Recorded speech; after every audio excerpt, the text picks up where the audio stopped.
Merry New Year. Merry New Year. Hi, everybody. Hold on. Guess what? Hold on. Hi, everybody. What's today's date? It is January 7. It's a Wednesday.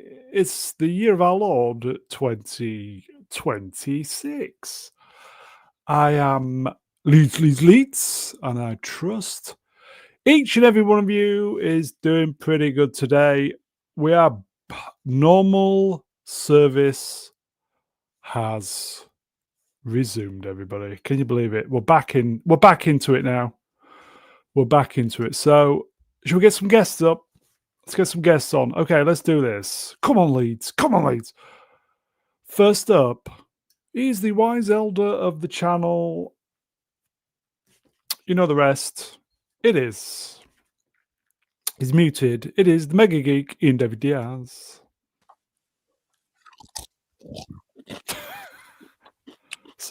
Service Hello. has been normal service resumed. What are you eating, mate? Yes. Oh shit. Sorry. Leeds Newcastle. Bastard. Anyway. Doritos. Yep. Spicy Doritos. There you go. That was everybody We're back in to the it. chat. Can you believe it? We're back to it, can you? Yeah. Already. Christmas just seems a distant memory. Franco, By the way. Amelia, who else? X-Flaves. Yeah, they're all here. They're all here. They're all here, mate. They're all here. Gavin Blackburn. Yeah. Dirk They're all here, mate. Even is here. Yeah, he's And here as well. look at this, everybody. This I do appreciate. Damn. Okay. Damn Dyke. Remember. Thank you, my friend. I appreciate that. Thank you, my friend. And welcome aboard. Welcome to the family. Ian, it's great to have you on. That's good to be on. Let's get somebody else out. Yes. Okay. He is. Oh, bear with me. Hold on. I am boomering. Polar bear. Global warming. Cigar. Coffee. Other things. Yeah. Istaphobos. I'm naked under my clothes as well, technically. Hello, Istaphobos. Hello. I want to inform the chat. I don't give a shit about global warming except it's 70 degrees here in the middle of January. Congratulations on Leeds 3-2 victory. No, draw. Oh, it was a draw. Grok said it was 3-2 final. Penalty. And we'll find out in a minute when Dickhead comes on. It's 34 degrees here. High wind chill factor. You know, I don't want to freeze my ass off, but I don't want to have to run the air conditioner in January either. Here you go. Adam Jones, numbers wrenched. Adam, I've been enjoying your X posts the last few days from the hip. 42 today in Adelaide. Hot as shit. Wow. Well, it is summer over there, isn't it? So it is, yeah. That's a big difference. Damn, that's warm. It's the dead of winter here. It's like 74 Fahrenheit. So eject curtain 11 wrenched. I'm going to wrench you, mate. World of Sport. It's almost 80 here. Wow. Welcome to Weather Talk on the Weather Channel. It's great to have you on, mate. Good to be here. Let's get some of the other guests on, shall we? Oh yeah, it's in the northern hemisphere. Most places it's spooking freezing. Okay. Yeah, got freezing rain, she says. He is the jester from Leicester. The Star Wars is coming back, everybody. KK's leaving. Indeed. He is the, what is it? Jester from Leicester. Star Wars novelist.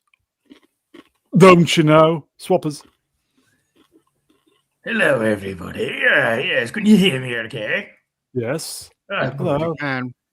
A week ago today, Christmas seems so far away. And now I believe that Brown is gay. Oh, I believe What? that Brown. Anyway, yes, I'm just getting cold. So you can obviously tell from my husky voice, Brown. Yes, it's never normally like this. It's normally silken and beautiful like an angel. But not tonight. Anyway, we need to move on. There is another who has a far better song planned than I. Who's that then? It's whoever's in the green room. Here he is. Wow.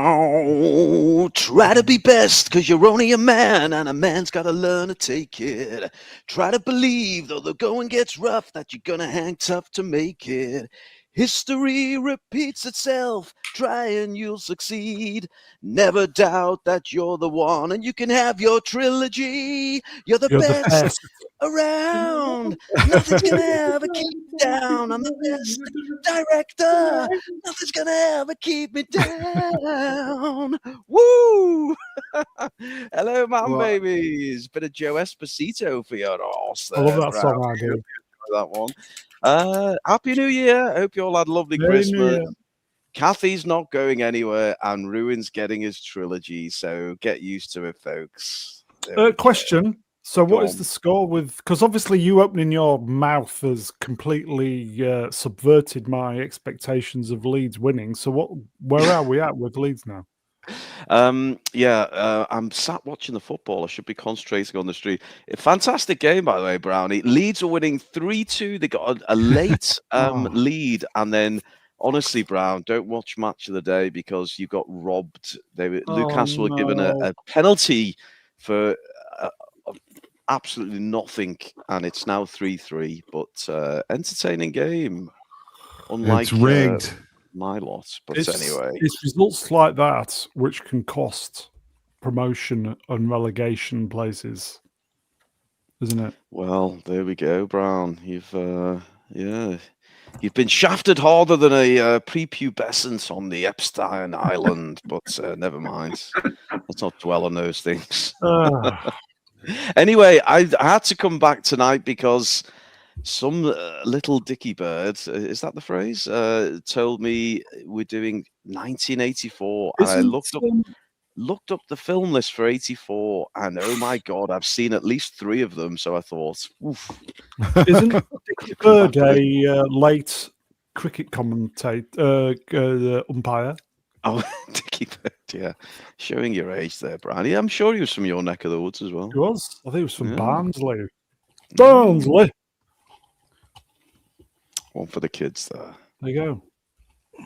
Well, yeah. Should we do some Brown, Brown, hang on, before you get the gears moving.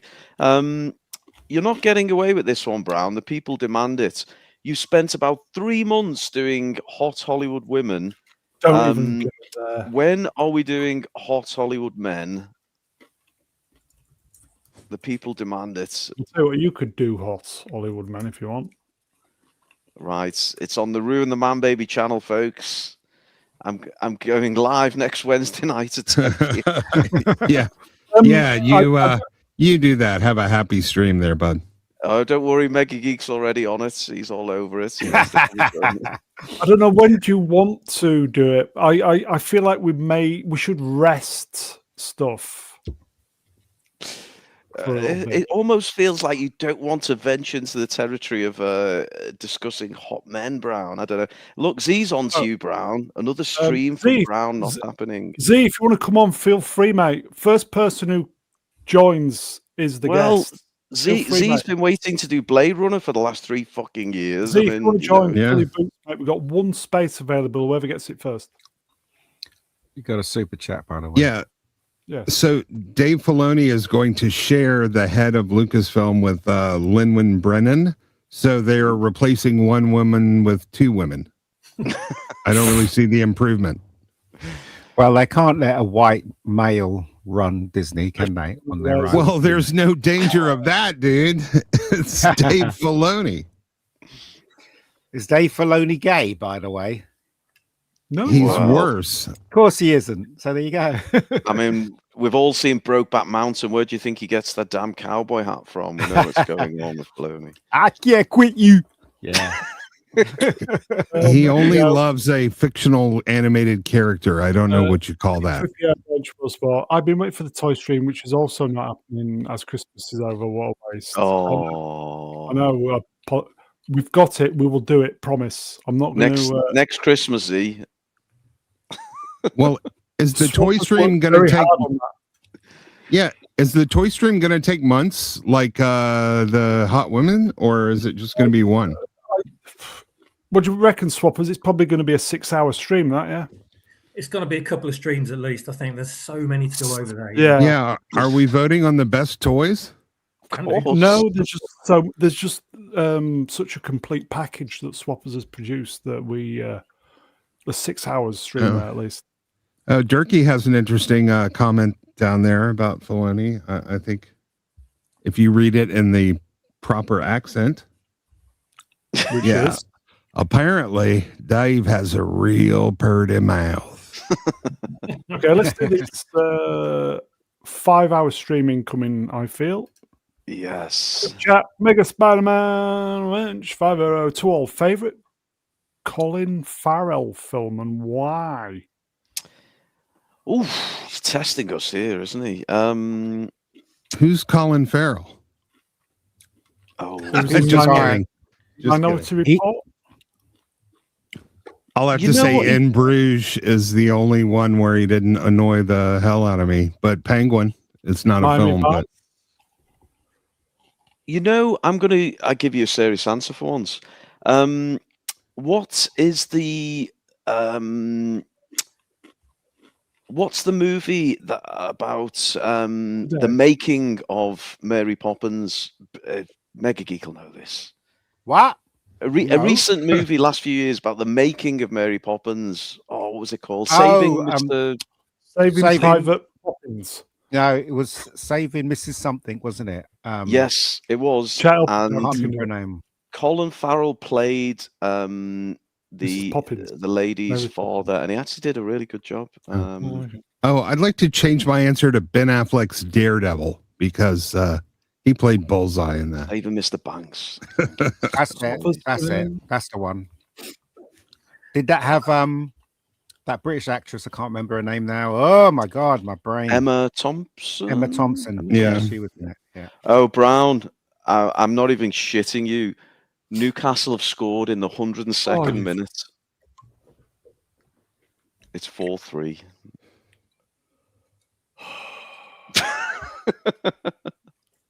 Anyway, back That's, to the stream. that's you. That is. That's you. Favorite Patterson film? That's a challenge. I don't watch those, so I can only possibly give one answer, which would be Tenet. Yeah, it was all right in Tenet. Lighthouse. Lighthouse. That's what I was thinking. Yeah, Ian. Yeah, good shout. Swappers, anything? The only Colin Farrell movie that springs to mind, because I'm not a massive fan, is In Bruges, which I thought he was great in. He was also really good in The Banshees of Inisherin as well, if anyone's seen that. Ooh. Which is a small indie movie that came out a couple of years ago, but it's amazingly, beautifully shot, but the story is a bit of a head fuck. But it's worth watching. Dismal.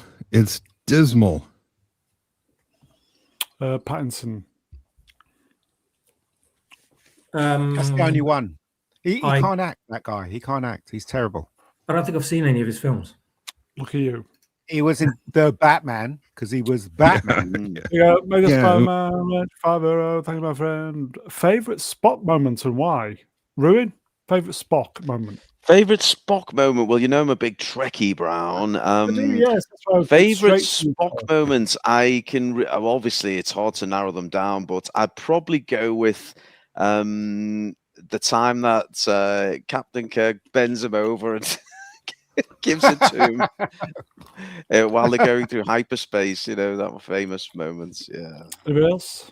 My favorite Spock Yeah. moment is the bit where he goes, Jim, your name is Jim. That's my favorite moment. My favorite Spock moment. And my favorite Looney Tunes cartoon is Daffy Duck. Would you believe?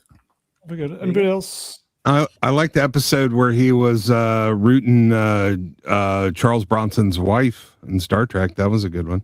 Oh, yes. Yeah, Jill Ireland. Nice. Way to go, Spock. Spock. Whenever anyone asks me that, my brain just automatically goes back to when he dies in Star Trek 2. Yeah. Just an amazing performance by Nimoy. Contrasted with the Valeris scene. Yeah. Oh, he was incredible in that. The disappointment he was able to communicate in his face was quite something. But okay, Looney Tunes. Oh, that's easy. Duck Dodgers. Okay. No, a character, isn't it? So that would be Daffy Duck for you, wouldn't it? What was that big furry monster that had what was shaped like a heart? Yeah, and he's got trainers on his feet. Yeah, he was great. Yeah, he was great. Yeah. I loved him. Yeah. I'm not a Daffy fan. I only like the Duck Dodgers ones, though. Okay. All right, Anybody else? okay. Did anyone else root for the road? Not the Roadrunner. What was the thing trying? The Coyote. Oh, Wile E. Coyote. Yeah, I definitely. always rooted for the coyote. I wanted them to catch that little fucker, but he never did. Well, that's sort of the premise behind the movie. Is he is suing the Acme Corporation for all of the defective products that put him in the hospital. Yeah. Okay, shall we do this then, folks? Yes, let's do it. I always loved Le Pew. Pepe Le Pew got Me Too though now, didn't it? Yeah, he's problematic as hell, dude. Like, no, not a chance. Handsy, wasn't he? Yeah. Or palsy. What about Speedy Gonzalez has been Me Too'd as well, isn't he? God, yeah. I know. Speedy Gonzalez. They couldn't catch him though. They couldn't catch him. Get on with it. Trying. I've seen streams where the intro video is longer than 15 minutes, man. So we're doing okay. This is a slower start than the space chase in The Last Jedi, isn't it? Wow, we're really crawling through this one. Okay, let's do it. Yeah, Brown shouldn't have pulled out the bombers. Please like, share, subscribe. You know the rule. YouTubers, if they go out of their way to provide you with entertainment, and if you are entertained, even if you're not, press thumbs up, all that stuff. Like, comment, share, press buttons, hype, whatever that is.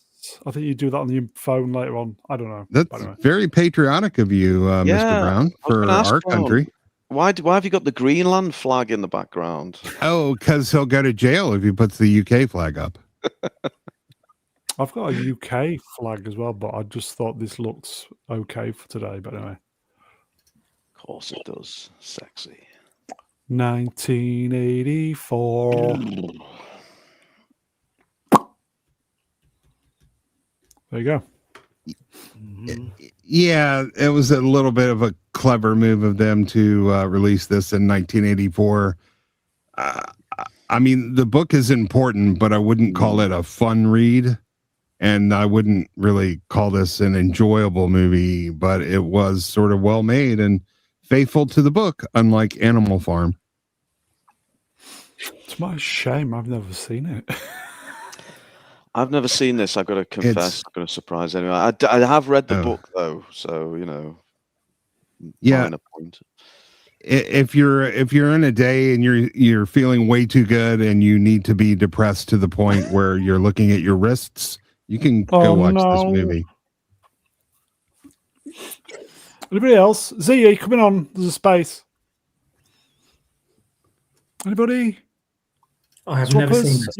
A very young-looking John Hurt in the poster, isn't it? Yeah, he's fantastic in it, but it's a miserable story, man. It's a miserable film. It's a miserable film. You know, I've seen it once. Yeah. I'm fixated by the Adam's apple on the young lady there. Perhaps if you're in the UK, we don't need to watch it because it's happening. Yeah, now. But it's very it has images that a lot of pop videos copy, didn't it? So but for that. What's happening is way worse than what goes on in this book. Evening, Mark. Reg, what a spot. My brain's not working tonight. any bumming in it? Nope. Yeah, the world gets bummed. Oh, okay. Here we go. A little super chat. Here you go. The Cape, the Cape 090. 2 boons. Thank you, my friend. I studied 1984 at university. Yeah. Yeah, you got to figure George Orwell was a really cheery guy to be around. He was just a party wherever he went, you know? I don't think this film would have worked anywhere near as well if it had had a happy ending and was a party all the way through. yeah, no, it would not. Again, I would say the imagery in this film influenced a lot of adverts and a lot of pop videos. So it's kind of known for that, really. But it's a very depressing movie. It's well, it needs to be because it's a warning, basically. So if anyone watches it, they should be taught like this should never happen. Make sure it never happens. But oh dear, not enough of us took note. Okay, so is this fiction now or real life? No, it's an instruction manual that they followed, but it's outdated. Did Leeds lose then? They did. Oh, fuck's sake. Don't think. Oh, Romance good film. film. I like this film. Now, was this the first or the second one? First one. First one, yeah. Okay. It's really funny because I think this was before he directed Back to the Future, wasn't it? Oh yes, when he directed this film. It's really good. I mean, first impressions, you think it's an Indiana Jones ripoff. Yeah. But when you start watching it, you realize it's not. So. But the brilliance of it is they took Indiana Jones and they fused it with a rom-com that women will like and made a movie that's literally for everybody. It really was a fun film. It wasn't. They weren't thinking about Indiana Jones when they were making it. I mean, it was literally. It was like, was it one of those romance novels, wasn't it? So I don't know. Maybe they were, maybe they weren't. But I didn't think when I watched it, I didn't think it was a ripoff of Indiana Jones at all. Maybe not Indiana Jones specifically, but they certainly focused on the adventure and action, though, which is unusual for a rom-com. Yeah, absolutely. I like the bit where they're in the where they're trying to take shelter and they find that old plane, and he sees that newspaper and he goes, "Oh, the Doobie Brothers broke up. When did that happen?" Just goes to prove that just goes to prove how long he's been out there. A little bit of Buck Rogers in there. Yeah, it's very good. Yeah, Kathleen Turner was tasty at this point. She was indeed. I remember extremely. Oh, she never made our list. Huh. And that's you know what's good about this film? Men are men and women are women in this film. That's what I like about it, totally. Because, like, you know, Kathleen Turner was so freaking gorgeous in this film. Even when she was drenched by rain, she looked fucking awesome. And Michael Douglas, obviously, he was the, the hero. You know, swinging vines, and jumping around and shooting people through a bus and all that stuff. Terrific stuff. Were they just enjoying themselves making this? Because he's even got a smile on his face on the poster. I think they were. I think we could see him in Hot Men of Hollywood. Actually. Oh, shut it, man! Jesus. No, we're going to do it. No, we're going to. Considering Ian's glowing assumption of this coverage. What's the word I'm thinking of? Estimation. I can't remember what the word is. It's on my righty, guys. From what Ian said, his little glowing remarks there about men being men and women being women and stuff. Is this a film that you could consider remaking for the modern audience, Ruin? Do you think? No. Well, if you remake this one, then Douglas has got to be riding bitch on that vine, hasn't he? He can't be the one. Yeah. There's that bit in it where she's trying to walk through and she tears her skirt, and then you see her legs like that, and there's that shot of Douglas looking at her, licking his lips. I thought you said licking his balls then. That's what I mean. You know what I mean? He was very much a A man. Star so big in his Gavin role. Blackburn, who sorted the Bella slides out. Cheers, Gavin. Starring Bella Ramsey. God, have you seen that tweet? Oh my god. We've all forgot the famous part that Amelia's just reminded me of. No, Ian, no. No, Daddy, no. Brilliant. No, Ian, no. Do you remember that scene where he lands and he's literally his head's between her legs? Oh, Yeah. Yeah, I know. So I'm good old saying days. The it's good old days. that was what the film was. You know, he was a man, she was a woman. She fancied him, he fancied her. Do you know what I mean? It was It was just funny. a great celebration. Is that why it's never on Yes. TV anymore? Because stuff like that is a bit risque. Probably. It was a very funny movie at the time. Because they'd rather have two blokes or two women doing that scene. Anybody remember the ending when she looks out a window and then there's that big boat? Yeah, with his alligator boots. Yeah, Big boots, boats. yeah, Are alligator they boots, sailing yeah. to Dover? No. Oh, Yeah, shut up, several people pointed out in the chat these two had fantastic chemistry, and they brought it into other movies as well. Yeah, they did. Or And they had the that wonderful Roses, stunt where they're in the car and it goes over the waterfall, and those two stunt people jump out as it's falling over the waterfall. So terrific stunt. Oh, yeah, Really if they good remade this, it would just be CGI slop because they had some really phenomenal practical stunts in this as well. They did, yeah. They did. I've got some chat, everybody. Dutch Gradient Ranch, World of Sport. $5. Thank you, my friend. He did ride Bitch on the vines. She crossed first by accident. Yeah, she did, yeah. But that was the joke, though, wasn't it? It was the joke in the movie. But as I said, right, I think it's very entertaining. I wasn't expecting much when I went to see it, and I just loved the film right across the board. I think it was very well directed, very well performed, and the action was great in it, I thought. Brown, can we go back to this one from Ruddy, who says Douglas is in with a shout for top shagger of the 80s. I mean, who else is in the mix there? I'm thinking Mickey Rourke's got to be up there, hasn't he? Warren Beatty. Warren Beatty, yeah. He shagged anything that moved. Charlie Sheen. Charlie Sheen, yeah. No, he's more of a 90s shagger. Yeah, he was more drugged up than anything else. Yeah, he was more of a 90s shagger. I mean, Michael Douglas, right? He starred in around about that time. He starred in films with really gorgeous looking women, and he always ends up in the film shagging them, doesn't he? So, it's probably stipulated in his contract. Probably. Okay, let's move on then because there is a lot of slides to get through, folks. Oh, what another The Muppets film. Take Manhattan. Wasn't good as the first or the second one, but it was still entertaining. That's all I can say about that one. Yeah, my kids liked it. What can I say? Any bumming in this, Brown? I don't know. I don't think I've seen it. There is some I don't know if I can say the word.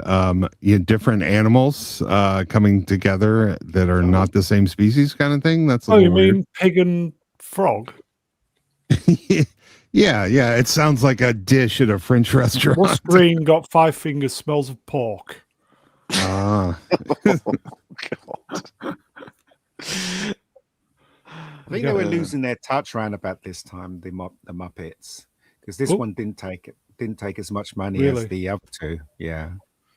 Oh, yeah. We're a bit silent. I think we were buffing. Ian, you dropped out. Oh, did they I? Were losing their touch. No, he didn't. It's your shite. Oh, is it me? Oh, okay, it's me then. Okay. Anything to add, then, boys? Yeah. Well, I enjoyed it. Yeah. I don't remember this at all. Anybody? Not really my thing. So. Move along. Oh. Has this finished yet? Never ending story. Has it finished? I've got to admit, I only seen it once and thought it was just okay. But the amount of people that love this film, I'm confused over it because I didn't think much of it when I saw it. Yeah. I've never seen this movie, but I've seen several documentaries on the puppetry effects and stuff about it. On the what? I think it had a broad appeal, didn't it? It wasn't it was kind of okay for both boys and girls to enjoy and like, and had a catchy song, like you say, good puppetry. The horse dies. Oh God. Yeah, that's what my friend always says. He says, "Oh, that when the horse died, I almost cried." I'm like, "What are you talking about? I saw the horse die. I didn't care." Obi-Wan says in the chat, people are still traumatized by the horse. Yeah, by the horse dying. Yeah. I think I saw this on VHS when it was released. I can't remember seeing it again. Great song though. What a great song. Go on, sing it. Do you know the words? I just know the chorus. I was tempted to with it tonight. The never-ending story. You must have a mullet wig somewhere in your wardrobe that you use for ABBA that you could stick on and get on camera and sing it. Yeah, and only the wig, nothing else. Yeah, this just reminds me when the Witcher's horse died, they wanted to play that for laughs.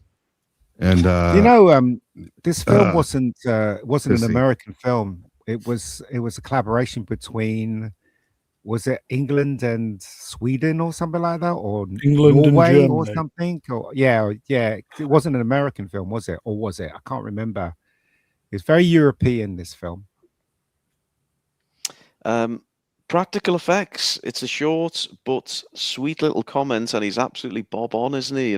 That's something we don't get a lot of now. The full-on practical effects. Building huge flying dog creatures wherever they are, but they built it. And it blinked, it smiled, it licked. It was great. Yeah. Speaking of it licked. Oh, look at this, everybody. The mighty Mog. Oh. Wrenched, World of Sport, gifted 10 MBAs. Wow. Thank you, Mog. Mog, unbelievable. I don't watch many movies, but I did watch a movie over Christmas, and it was the How to Train Your Dragon, the live action. It was recommended to me. I did quite enjoy it. And guess who popped up, folks? It was old Mog. Mog was in it. Bizarrely, he was playing like a 14-year-old, even though he's like 36 in real life. But he was one of the young Vikings. Would you believe? So there you go. Thanks, Mog. Was he the Black Viking? But he could do whatever he damn well wants, and you're gonna love him. I will say, if you've received one of those memberships, least you could do is do the Mog emoji. I want to see some Mog emojis. Emoji? Yeah. What's the Mog emoji? I mustn't have been on that stream. It's a custom emoji for Mog. Wow. You've got one as well. I'm already a member, but I'll toss out the emoji. Yeah, there you go. Although we can't see it on screen. Yeah, I just see the words Mog. Mog. How do I see it, Brown? I'm looking on the replay. It's a photo of him. On the replay, right? Okay. I can see it. Mog's doing it. How can you? Right, you know what? If there comes a time in a man's life where he suddenly feels very fucking old, and this is it. I can't see what people are. But you know what? You can like The Last Jedi. You can't see it, can you? You can open up another window, Ruin. And open up another window. Well, it's freezing. Yeah. I've got heaters on. Well, don't then. Okay, cheers, so I'll go to YouTube. Generous, my friend. I'm going to YouTube. Yeah, open up another window. We're getting mogged. Shall we move on? The live show. Oh yes. I've gone to the live. Oh wow! There you go. The Philadelphia experiments. This wasn't a very good film at all. I remember watching it, thinking, I can't. You know what? Now I can't remember, but I remember watching this in the cinema, being bored. Really? I don't know. Yeah. I didn't think it was boring. It had some, nice budget problems, but I thought it was a pretty cool movie. Definitely thoughtful and not entirely stupid for a time travel movie. I don't know. wasn't it. They were trying to. Was it shields or camouflage for a Apparently Navy boat, based on a true story. and it disappeared. That's right. They were working on invisibility. Yeah. Sulaju stole my joke. I was going to say I thought this was the one where Tom Hanks dies of AIDS, but I don't think it is by the sound of it. Or here you go, punchable face. Hello, my friend. Is it all about cream cheese? Afraid not.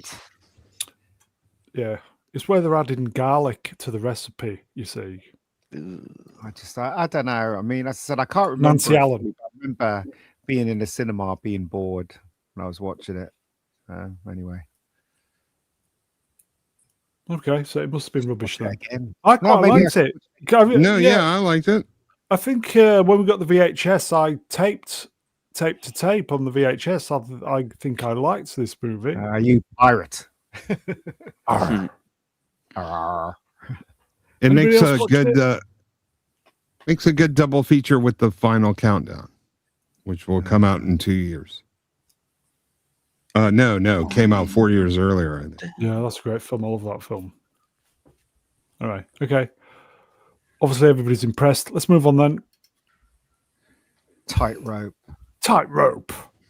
I saw this in the cinema as well. I wasn't impressed, to tell you the truth. It's basically, it's quite seedy. He plays a cop and he likes going to strip joints. It's just, I don't know. Anybody seen this one? No. Was his missus in this as well? Sandra. Yeah. So basically, Did she he's a get cop. graped? No. She. No. I've not seen this one. I've seen the sequel though. It's set in Yorkshire. It's called Tight Horse. Yeah, I think his daughter was in this playing his real daughter. Yeah. Yeah, it was a bit weird because he's a cop and he has this fetish that he goes to these clubs watching strippers and stuff like that. And then Well, it's not a bad fetish, is it? Oh. Serial killers killing the people, and he has to investigate it, and also it connected to his fetish kind of thing. It's a bit Yeah, it was a little bit darker than your usual Eastwood fare. Okay, and well, I think this sounds dark. Obi Sonks can only be wrench will spotlight, mate. Is this one where he cracks one off to a monkey? What? No. What kind of fever dreams that? No. Jesus. It has the original Captain Janeway in it too. Yes, it does. Yeah. I'm not sure I want to even try to pronounce her name. Who wants to listen to my cat? Genevieve Bujold. And also, right, you never really got to know who the serial killer was at the ending. He just kills him, and that's it. Was it Tony the Tiger? You thought it'd be something, revealing or something like that, but it wasn't really.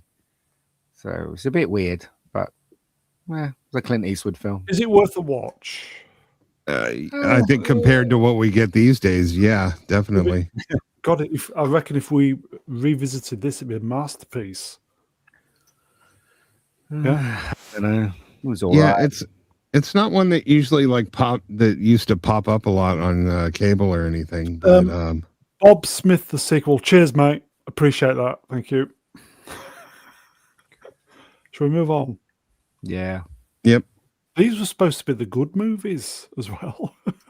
We've got plenty. No worries. Oh my God. Street. A Nightmare on Elm Street. I don't like that poster, but I like the film. I thought the film was this movie was an unexpected delight. It was fantastic, man. It was. Freddy Krueger. It was a perfect blend of horror and humor and even a little bit of like sci-fi curiosity in there. It was a great cast. One of Johnny Depp's early films, right? Yeah. This was just fantastic.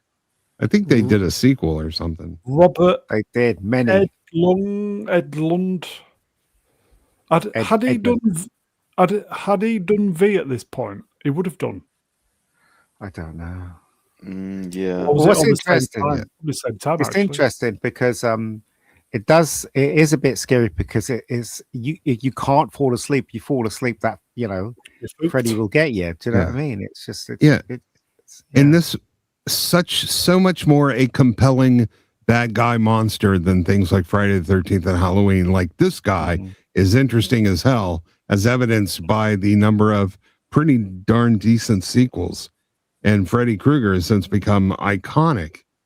I think in general, he's much more interested than someone like Michael Myers. What? Does anybody know what 5, 6 is? They remade it, didn't they?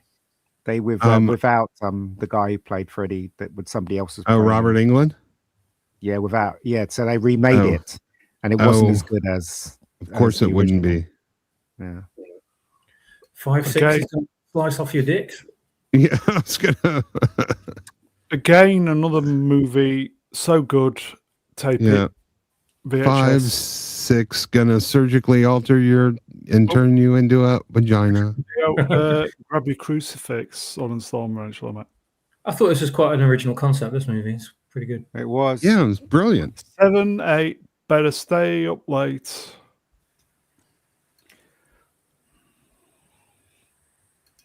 And 9, 10. Never sleep again. It's quite a saucy movie poster as well, isn't it? Yeah.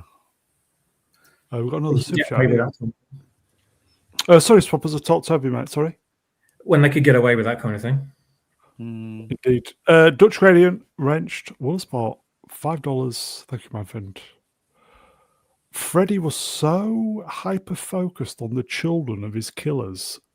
This flick never scared me, even a little. Oh, interesting. I it was scary, but there was so much humor in the film too. I thought it was a really good blend of the experiences. It was a little bit scary. You could have a bad dream or two after watching this thing. I think even back then you could tell this was a well-written film. Yeah. Oh, and the ending, the stinger on the ending, man. Yeah. Just wow. How did she get through that hole? Yeah. Next. Okay. Yeah, obviously we got all the sequels as well, didn't we? So here you go. Benjamin. What a spotlight, mate. Second is better. I don't know, man, because in the sequels they started getting a bit sort of towards comedy, and it ruined it. They did, yeah, they did. I bet Ruin's not seen it. Of course, he hasn't. You know what? I've been staying very quiet. I do like a horror film, and I've seen probably all the main ones. Apart from this one. I haven't seen the I've not. You know what? I'm going to watch it, folks. I can't. It's a great film. Yeah, I do. Was this ahead of its time, do you think? I think it was perfectly landed for its time.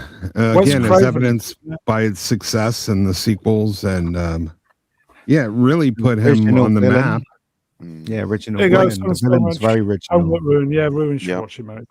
Yeah, it gave Wes Craven a bit of mainstream success, which I don't think he had before this. Yeah, then he had Scream afterwards, didn't he? Yeah. Yeah, well worth seeing. Yeah, you wouldn't have Scream without going through Ruddy, this. V6L, 7/8, the age Schofield likes to dance. Easy. 9, 10, get in the bin. Get in the bin, mate. Cannonball Run 2. Cannonball Run 11. This one was all right. It wasn't as good as the first one, though. I don't think I can remember this one really as well as the first one. I didn't even bother, but I do kind of like the poster. Something about it is poster's great. Keeps yeah. Is that Drew We want to Struzan? look. I don't know. I think so. Might be. No, it's Burt Reynolds. No, the poster design. Oh. Probably. Looks like I know. I know. Never mind. Amelia. Still really enjoyable though by today's standards. Yes. Oh, we have a breaking news super chat. Wow. Who would like to read this breaking news? Go on, Esther. This is breaking news. Wow. Qasim Colette Soleimani, the regime statue. Yeah. Sorry. At X Flavius X Wrenched Captain America's shield, £5. Proper money. It is. Qasim Kotlet Soleimani, the regime statue in Chenashirajan, Fars, Iran, has been toppled and destroyed. Damn. Will not be long now before Persia is reborn. Oh, Iran was on my list of next places that Trump was going to take down. So, yeah. But yeah, what are they going to be reborn into? That's the question. Exactly. Cheers, Flavius. Thank you, my friend. I mean, this channel does it all, doesn't it, Brown? We have the football scores. We're getting the breaking world news. Would you like some more breaking entertainment news? Yes, please. Oh, wow. Channel 5 are doing a dramatization of Hugh Edwards. Hugh Edwards. Hugh Edwards. Is it you? Hugh? Hugh Edwards, yes. Hugh. Really? Is it Hugh or Hugh? I'm just pronouncing Ruin, you know. Hugh Edwards. I mean, when you say dramatization, I mean, what are we getting here? Are we talking, full-on kecks down, arse out? What are they going to do? Doing a dramatization or something. Martin Clues is playing Hugh Edwards. I don't know the full story because I just was on the news tonight. Have we even gotten the definitive Savile biopic though? I mean, I'm still waiting. I think Ruin's still working on that, aren't you, Ruin? That's another one in the back burner for your films. Yes, well, I'm actually. It's becoming such a big project. It's going to be a trilogy, that one. So the first one's going to cover his life up until his death, and then we're going with the old somehow Savile returned for the second movie, and then there's I listened to the feedback from last time. I'm going full hero's journey, so he's going to come back as the hero in the last movie. There we go. So instead of Craggy Island, where he goes to while away the final years of his life, it's Epstein Island, right? Yes. No, it'll be Lindisfarne Island. That's good, everybody. Okay, have we done with Cannonball Run 11? 4-hour streaming coming. Yes, move along. Oh, this was funny and enjoyable. Top secret, everybody. Yeah. It was a good time. It's all right. It's a good film. It was the bit of SNL at the movies we started getting around this time. I think this is probably is it the Zucker brothers? Yeah. There's some really funny parts to this movie. I really enjoyed it. I only saw it for the first time a couple of years ago after Brian recommended it to me, and I laughed all the way through it. It's got some really great airplane type humor all the way. It's brilliant. Yeah, and Val Kilmer is usually quite good in whatever he does, and this is no exception. Ruin, you've seen this one? No, honestly, never. I heard of this in my entire life. No, you could be trolling me for all I know. Is it a real poster? I don't know. Yeah, and who knew that Omar Sharif had all those comic chops buried beneath the steamy drama? Nobody's asked, is there any bumming in this film? And I can quite 100% say yes, there is bumming in this film. And the cow's got boots on. So. Those boots are made for milking. It's not a real cow. That's why. You don't want to be on the back end of that cow. Let's put it that way. I recommend this one, Ruin, if you've not seen it. Really? Yeah, definitely. Okay. Well, I do love a bit of Val Kilmer, so I'd be willing to give it a go just for that. Those boots were made for milking. You're a true fan of Val Kilmer. Yeah, I do like. Hence why you've never seen this movie, his first ever movie. Hence why you've never seen it. In the unofficial making of this film, they said Val Kilmer was a real asshole when they were making this film. He was so much trouble to work with. But it's there on the screen, though, isn't it? The magic is there on the screen. Well, that's 100 man babies in. Can we shut the doors, please, Brown? Yeah. I've always heard a lot about how Kilmer was so difficult to work with, but considering the people and what's going on with them that he was working, I kind of wonder if maybe he wasn't in the right, and he didn't want to put up with all of the terrible Hollywood bullshit, which is why he lived. He didn't live in L.A. He didn't really do the party scene. He didn't hang with other celebrities. This was made in Britain, by the way.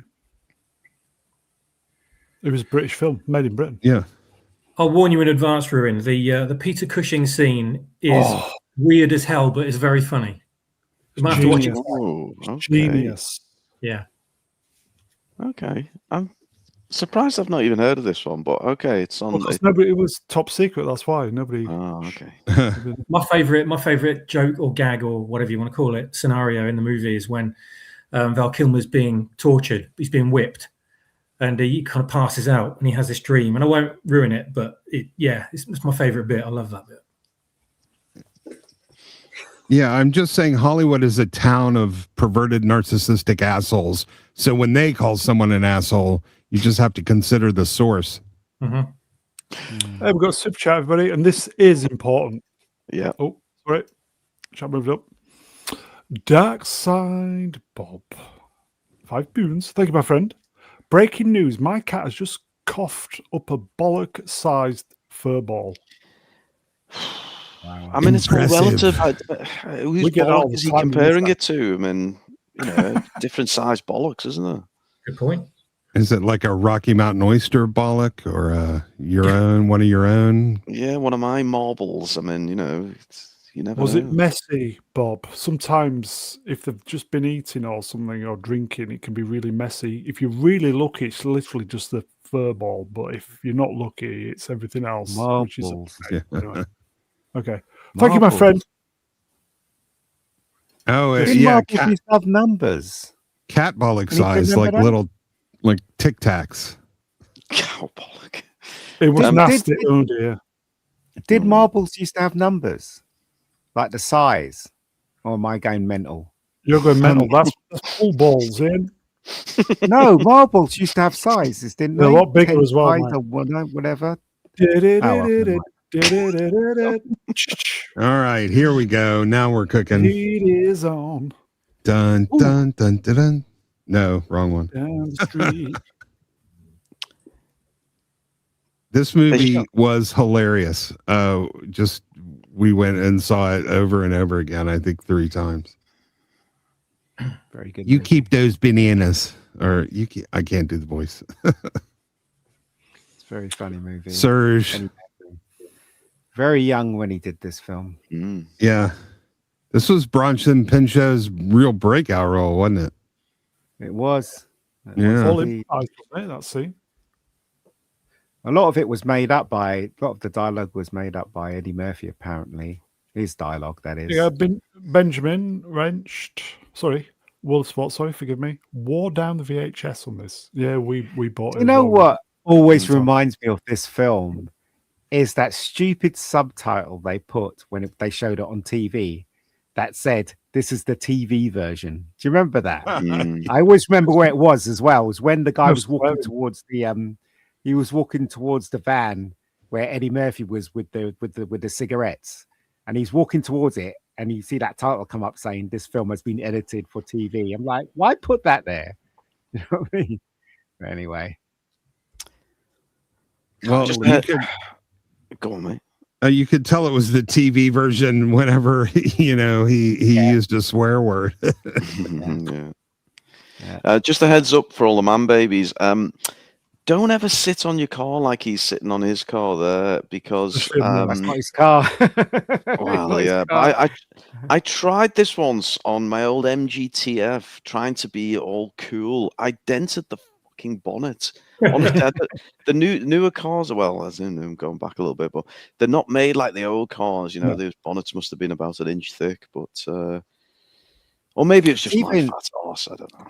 Even in those days, they wouldn't allow a black man to be going out or to have a relationship with a white woman, because in this film, in the original script, yeah, exactly, in the original script, Foley, that was Foley's girlfriend, but they changed it, didn't they? Because when Sylvester Stallone was cast, they were meant to be friends and had a sexual relationship, but obviously they didn't want to do that in this version. So there you go. Stephen Burkoff was fantastic in this. Jonathan Banks was fantastic as well. I love the stuntman that fell down the stairs for Burkoff at the ending. Yeah, so obviously it was a stunt guy. But there you go. Is this the one where he walks past the black guy dressed as Michael Jackson in the street, and he laughs? And, yeah. and then 2 seconds later, another guy walks past, but it's a white guy dressed as Michael Jackson. They wrecked the buffet at the.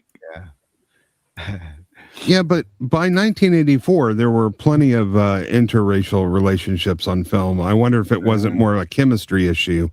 I just couldn't see them having the romantic chemistry. No, it was in the original script with Sylvester Stallone. When Sylvester Stallone was connected to it, they were meant to have a relationship, beforehand. But when he meets her in Beverly Hills, obviously they regained that relationship again. But in this film, they were just friends. They were childhood friends. Right, but was that because of his race, or was that just a decision made for the narrative? No, I think I'm not sure about that. I think they were playing it safe because that's how Hollywood was at the time. But I don't know. Maybe. The Cape, £95, £5, real money. I still have the Beverly Hills Cop soundtrack. So do I. I do as well. I'm sure I bought it on vinyl. It's on the floor score there. and film. Yeah. Pointer Sisters were on it. Harold Faltermeyer. Yeah. There wasn't enough of the instrumental stuff for me, but there you go. He turned down Ghostbusters for this film. Well, might have worked out for him. It did. It worked out for him. Yeah. What role in Ghostbusters? Not even taking the piss here, but I mean, I don't know what was he. Winston Zedmore, obviously. I presume that was the case, but you never know. He might have been offered. Yeah, Eddie Murphy doesn't tend to play as well with others, and Ghostbusters was a pure ensemble cast, so better call for both movies. French, Happy New Year, my friend. Does he say the N-word in this? He does, doesn't he? When he's in the customs warehouse. No, but when he's in the hotel room and he's talking that's it. When he's trying to get the Beverly Hills Palm. Is it the best palm? I don't know. Anyway. It's a good movie, yes? Yeah, very talented man. I need to see it again. I can't remember much about it, to be honest. There you go. Beverly Hills Cop, everybody. Oh, God. I don't remember. No, The Killing Fields, big Oscar movie. This wasn't it? Yeah, I saw it. I was like, okay, whatever. I hate it when when the critics are hailing a film and you go to see it and it's like, no, it's all right. Do you know what I mean? They were going on about it like it was the best thing since sliced bread. Do you know what I mean? I went to see it. I was like, okay. Anyway, that's just me. It was a good movie, and Sam Waterston was really fantastic in it. It just, it's one of those, you're not going to go and watch this if you want some laughs, right? But I think the movie was really well done and well made. It's just, it's an awful subject. So what are you going to do? Yeah. I'm going to need a TLDR on that poster. I mean, Jesus Christ, do they have to write an entire essay? I mean, maybe that's what you needed to do on The Last Jedi to get people prepared for what was. Yeah. I think those are all critics' quotes, not a summary of the movie. There's a woman in this that we missed from our Hot Hollywood Ladies compilation. Yeah, apparently Liz Eilbacher or Lisa Eilbacher, her name was. Okay. Get on the Google now. Oh, bloody hell. Lisa, how'd you spell that, bro? She was in, Beverly Hills, wasn't she? The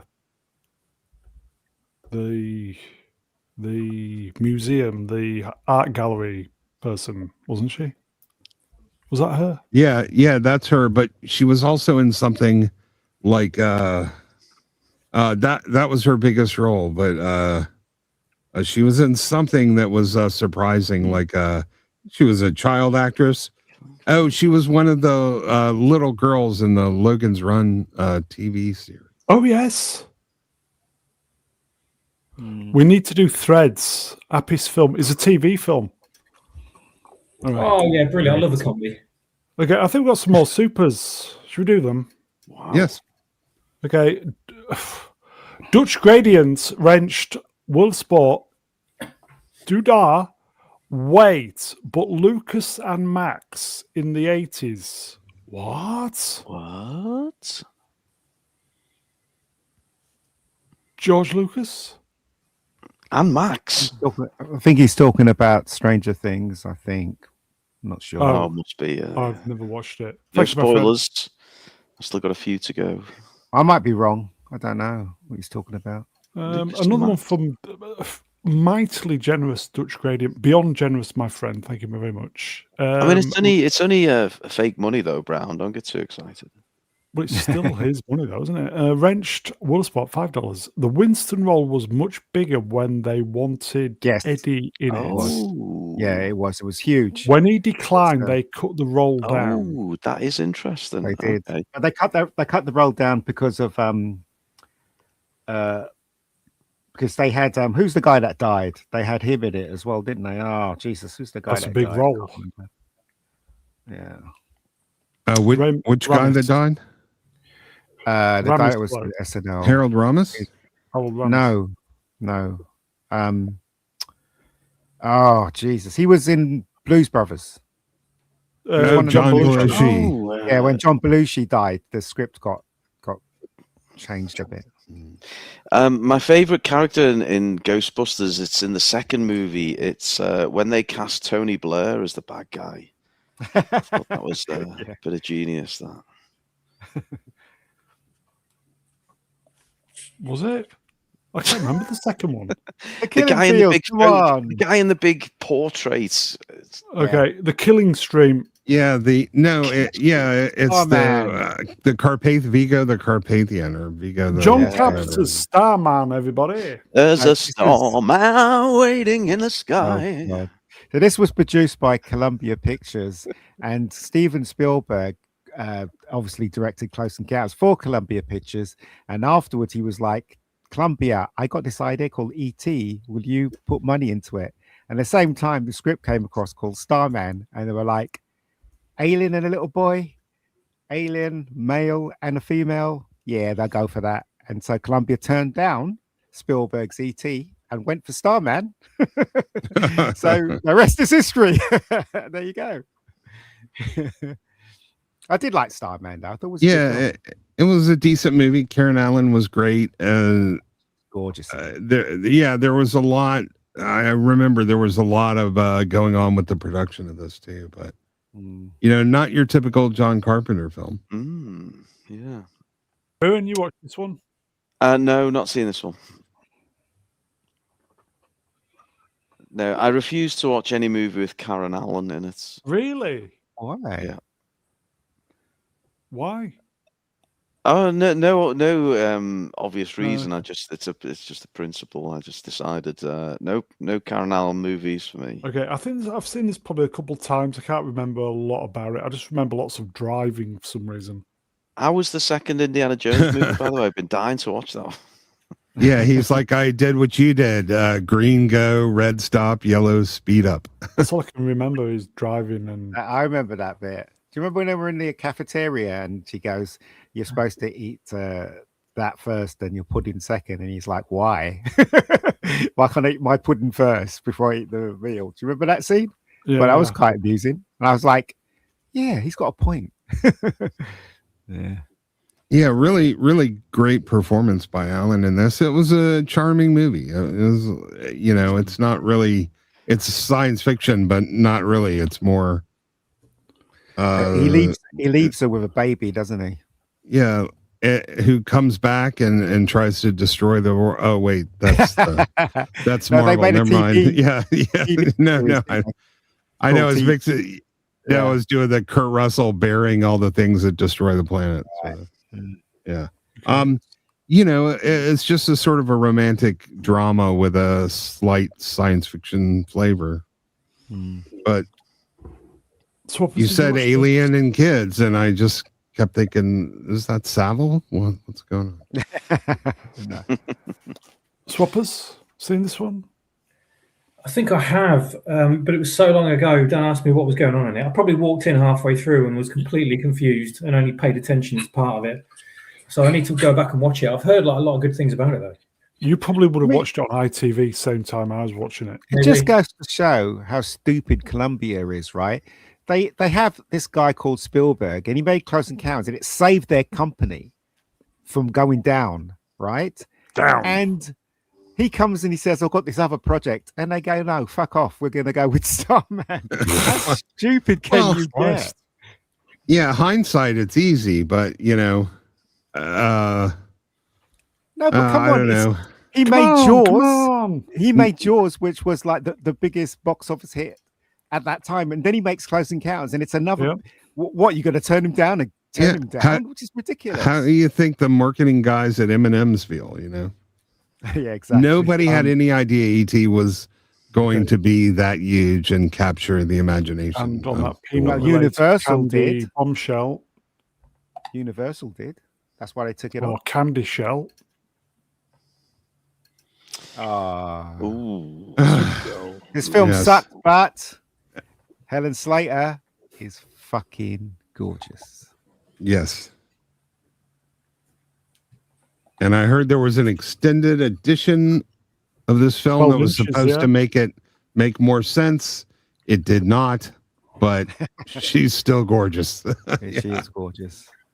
Do you remember that scene, which will never be done today? It's a scene where she is walking in the street and those two guys confront her, and one of them lifts her skirt up. Remember that scene? Yeah. They do that in London all the time now, don't they? And they were going to rape her, weren't they? And she Rape killed them. her, Do you yeah. remember that scene? Yeah. So Yeah, yeah. Kiss That's goodbye crazy, to right? Yeah. Mrs. Brown. Yeah, any demonetization gone, money gone. I'm trying to watch this movie, and I'm thinking that like real grown-ups wrote this, and then real grown-ups made this, and real grown-ups decided this was a good idea. I just I can't even wrap my head around it. This movie is absurdly bad. Yeah, it's very bad. But she looked good in the costume and everything. She looked like the perfect Supergirl. Yeah, well, that just goes. It will only get you so far, man. If this movie had even had a slightly sensical, decent story, it could have been great.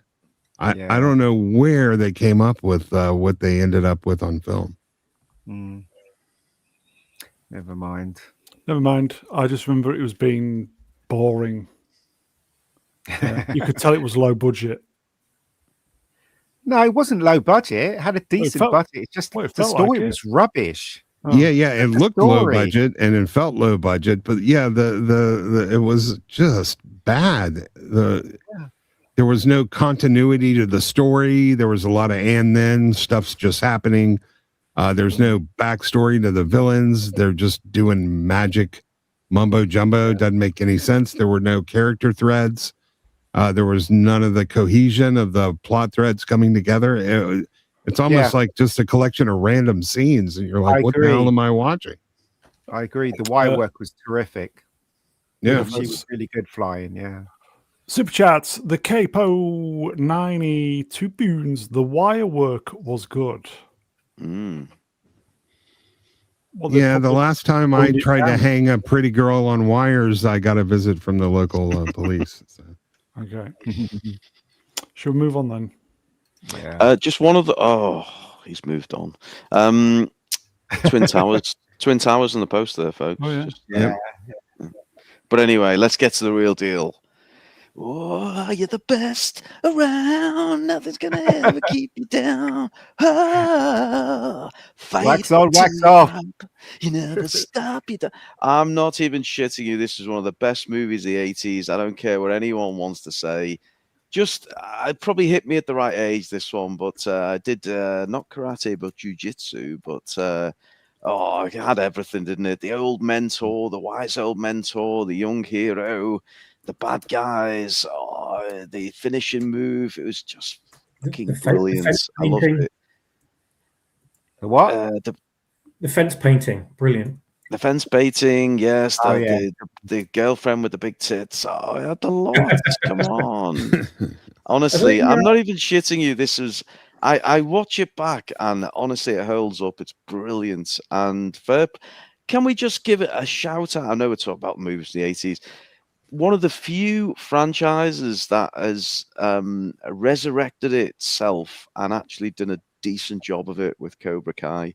So fair play to Karate Kid, and yeah, I absolutely love this movie. I watch it often, actually. I must have seen I it love this film. I do. 30, 40 times. Do you get the hairs? V61's comment right there. Which one? Ruddy V61. This one? Yeah, it's true. Ruddy V6, is it 61 or 6L? 6 litre, V6 litre. A more innocent time when an old man could mentor a boy without theft being involved. I don't know. I mean, look at that poster. You know what to do, swappers? Make them kiss. Oh, You know when he's doing the crane stance, whatever it is at the end? Oh, yes. The music's building up. Do you get the hairs on the back of your thing going every time? Oh, I get the hairs in places you don't want me to talk about, Brown. I mean, Christ, that crane stance, that's like me putting my socks on at the morning these days. I think I went to see this at the cinema when it was out. It was a great movie. Fantastic. It's a great movie. Brilliant. The last time when I was a kid, an old man told me to wax on, wax off. I just ran. I went back home. He's really well cast, isn't he? Was it Pat Moriarty? I can't remember his Pat name. Morita. Morita. Yeah, he's Moriarty's Sherlock, mate. All right. He's perfect casting. Obviously he didn't know any karate at all.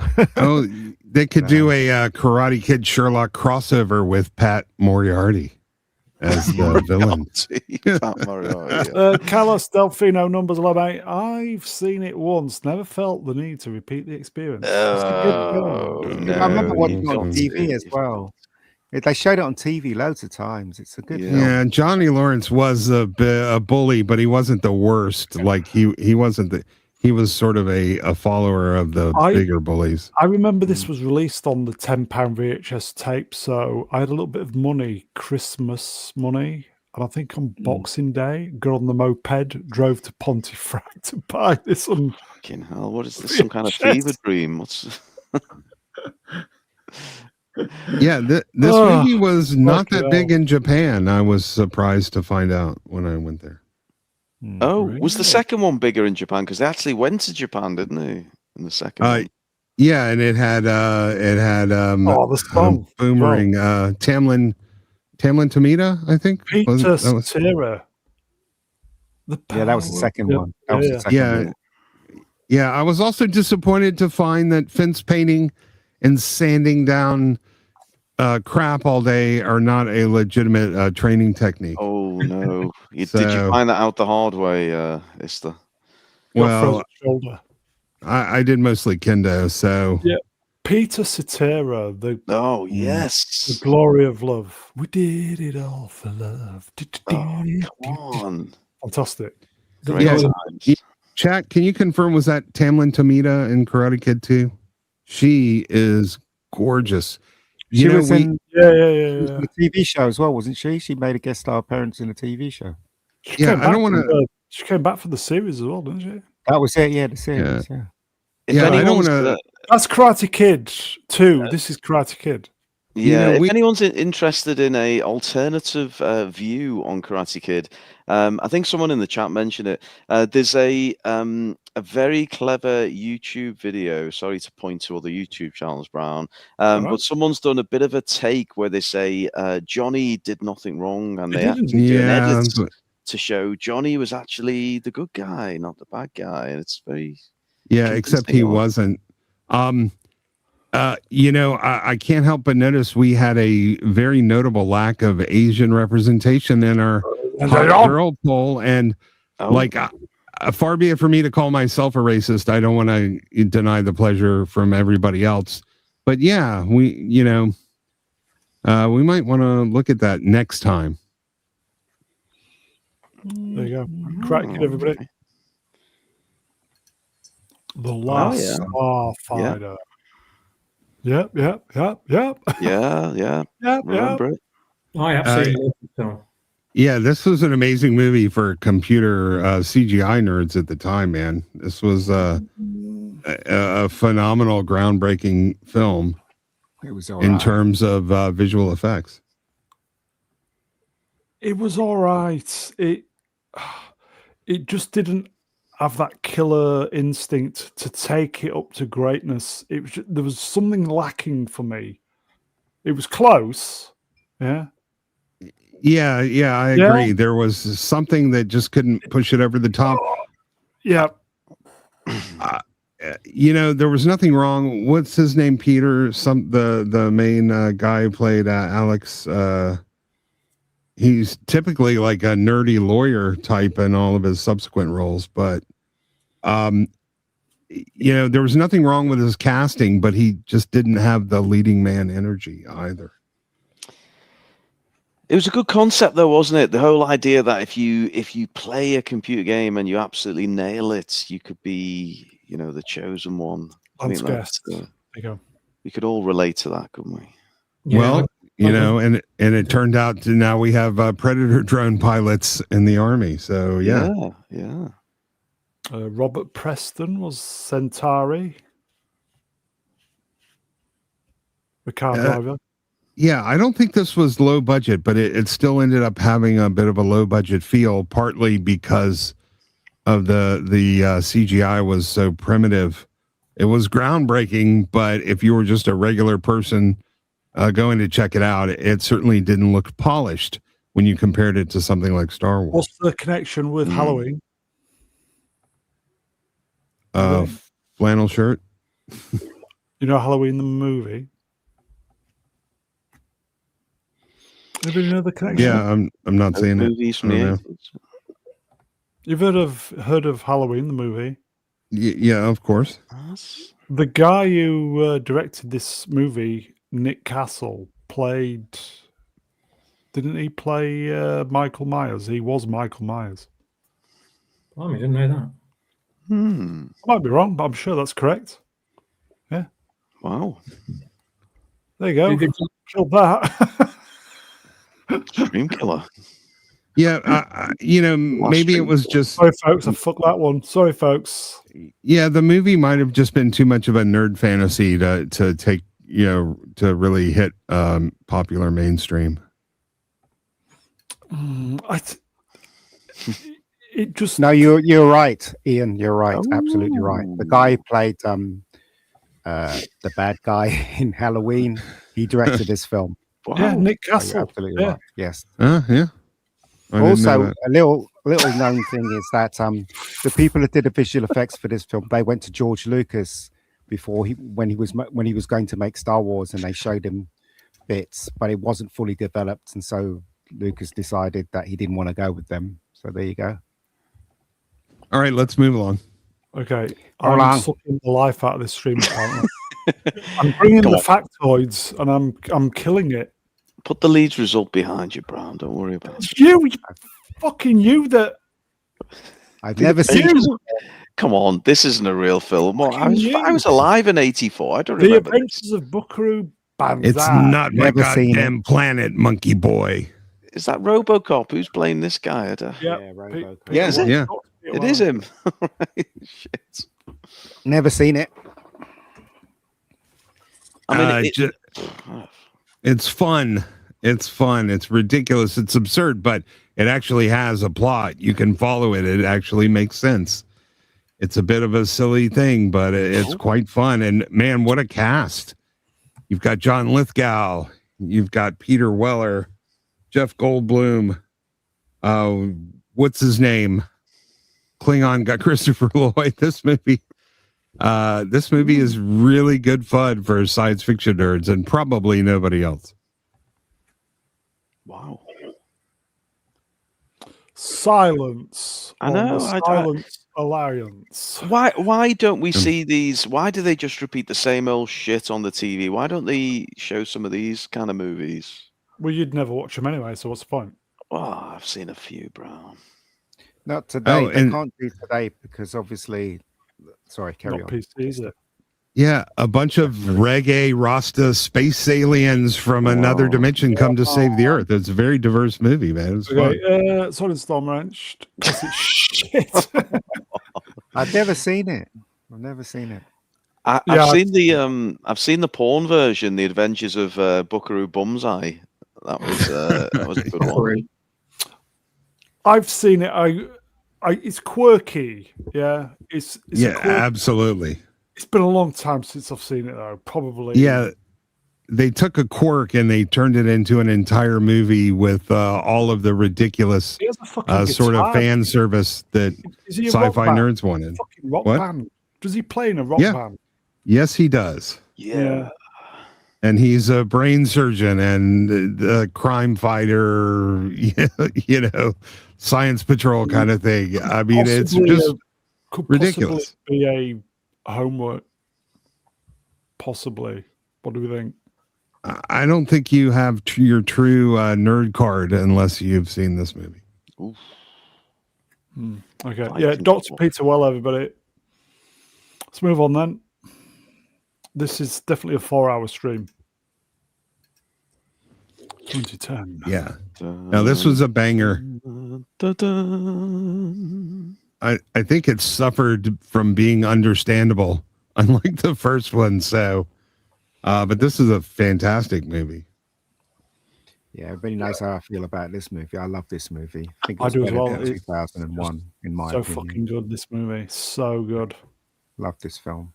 I cared about everyone, even the Russians in this film. Yeah, and at the time, you know, there was still a lot of tension between the East and the West, and this movie showed the two space crews really working together and putting their political differences behind them. The effects were phenomenal for the time. The characters were all really, really well done.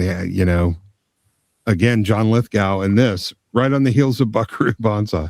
Okay, I'm going to say, folks, if you've never watched this movie, if you've seen 2001, and I can understand why Franco was passed on this is a really good movie.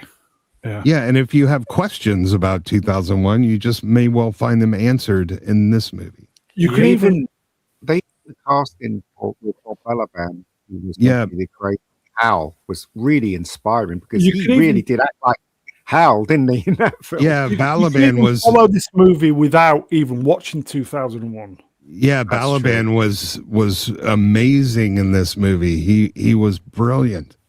Yeah, he was. Good casting right across the board on this film. Yeah, Helen Mirren and It's a lot more of an adventure than 2001, isn't it? Yes, it is. Yeah, it's Peter Hyams, isn't it? The director. Yeah, it's easier to follow. There's definitely a lot more going on at any particular time. There's a clear objective. Just the way it starts, it was just really, he's like, have you checked Discovery's orbit lately? It's just brilliant. If this movie's ever on TV and I passed in the TV and it's on, I will stop and watch it. Before I bought, there was an unused rental copy in HMV in Leeds for 10 quid back in the day, and I just thought, fuck it, I'm having it. Well, it's hard to get these movies on network TV these days because obviously Netflix is buying up every studio. So I don't know who. So was it MGM that produced this film? So so Amazon would have it. Yeah. So you never see it on TV anymore because Amazon and Netflix are just buying everything up. Here you go, Cape 090 2 poons. Thank you, my friend. I have 2010 4K. Read all 4 novels. He has 2010 that's a lot of discs, man. Where do you put those? I wish they would perhaps make some of the other films. That's one of the films I should buy in 4K, actually. I should. It's such a good movie. Again, right. I just love the film. I love the bit where he demonstrates with the pen when he flicks the pen, and I'm like, that's so cool. Anyway, Ruin, have you watched this one? No, I've not. Did you say it was a follow-on of 2001 Space Yeah, it Odyssey? was. Yeah. Have you seen? I've not seen that 2001? either. So I should probably start with that one, shouldn't I? Yeah. Oh God. I'm not sure about the third book, but I believe the fourth book could be adapted into a very interesting film. Is Peter Hyam still alive? Yes, he is. How Is old is Gary he now? Lockwood still alive? They could deep fake it. Great Yeah, movie, everybody. If you've not watched obviously, it, check it out. yeah, It's he- fantastic. It really is. It really Yep. is good. Yeah. Does Real he dream. use Great movie. the famous soundtrack? The what's It's it in there. called? Also Sprach Zarathustra. No. Was it? No, it's not in I'm this not film. interested. They don't have any of that stuff in this film. This is a film rather than a, I don't know, art experiment. that Music video. 2001 yeah. Oh, Yeah, this is a movie. This is a movie. I've seen an Elvis concert where he walks out to that song. So it's You probably go, on it. average British nerd with his little Lucas number there. Wrenched. No wonder The Last Jedi was such a shit film. Ruin? Well, he's being ironic, obviously, but Yeah, I saw that as well. Okay, that's 2010, everybody. Recommended. Yes, recommended. Great movie. You won't be disappointed. What am I? No. The best Star Trek movie ever made, in my opinion. I know Star people Trek have an 3, argument with Search me. for- Yeah. I know the drinker doesn't agree, but you know what? Drinker can go and kiss my ass. That's all I can say. This is the best Star Trek movie ever made, in my opinion. How dare you? Is that Well, it's yeah. I could Okay. never get. I could never get past Robin Curtis taking over That for was a Kirstie Alley. problem. It was just ruined the film for me. Just But give another it's not a nomination, bad movie. for God's sake. My favorite film. I think everything about it is terrific. It does things that you never expected.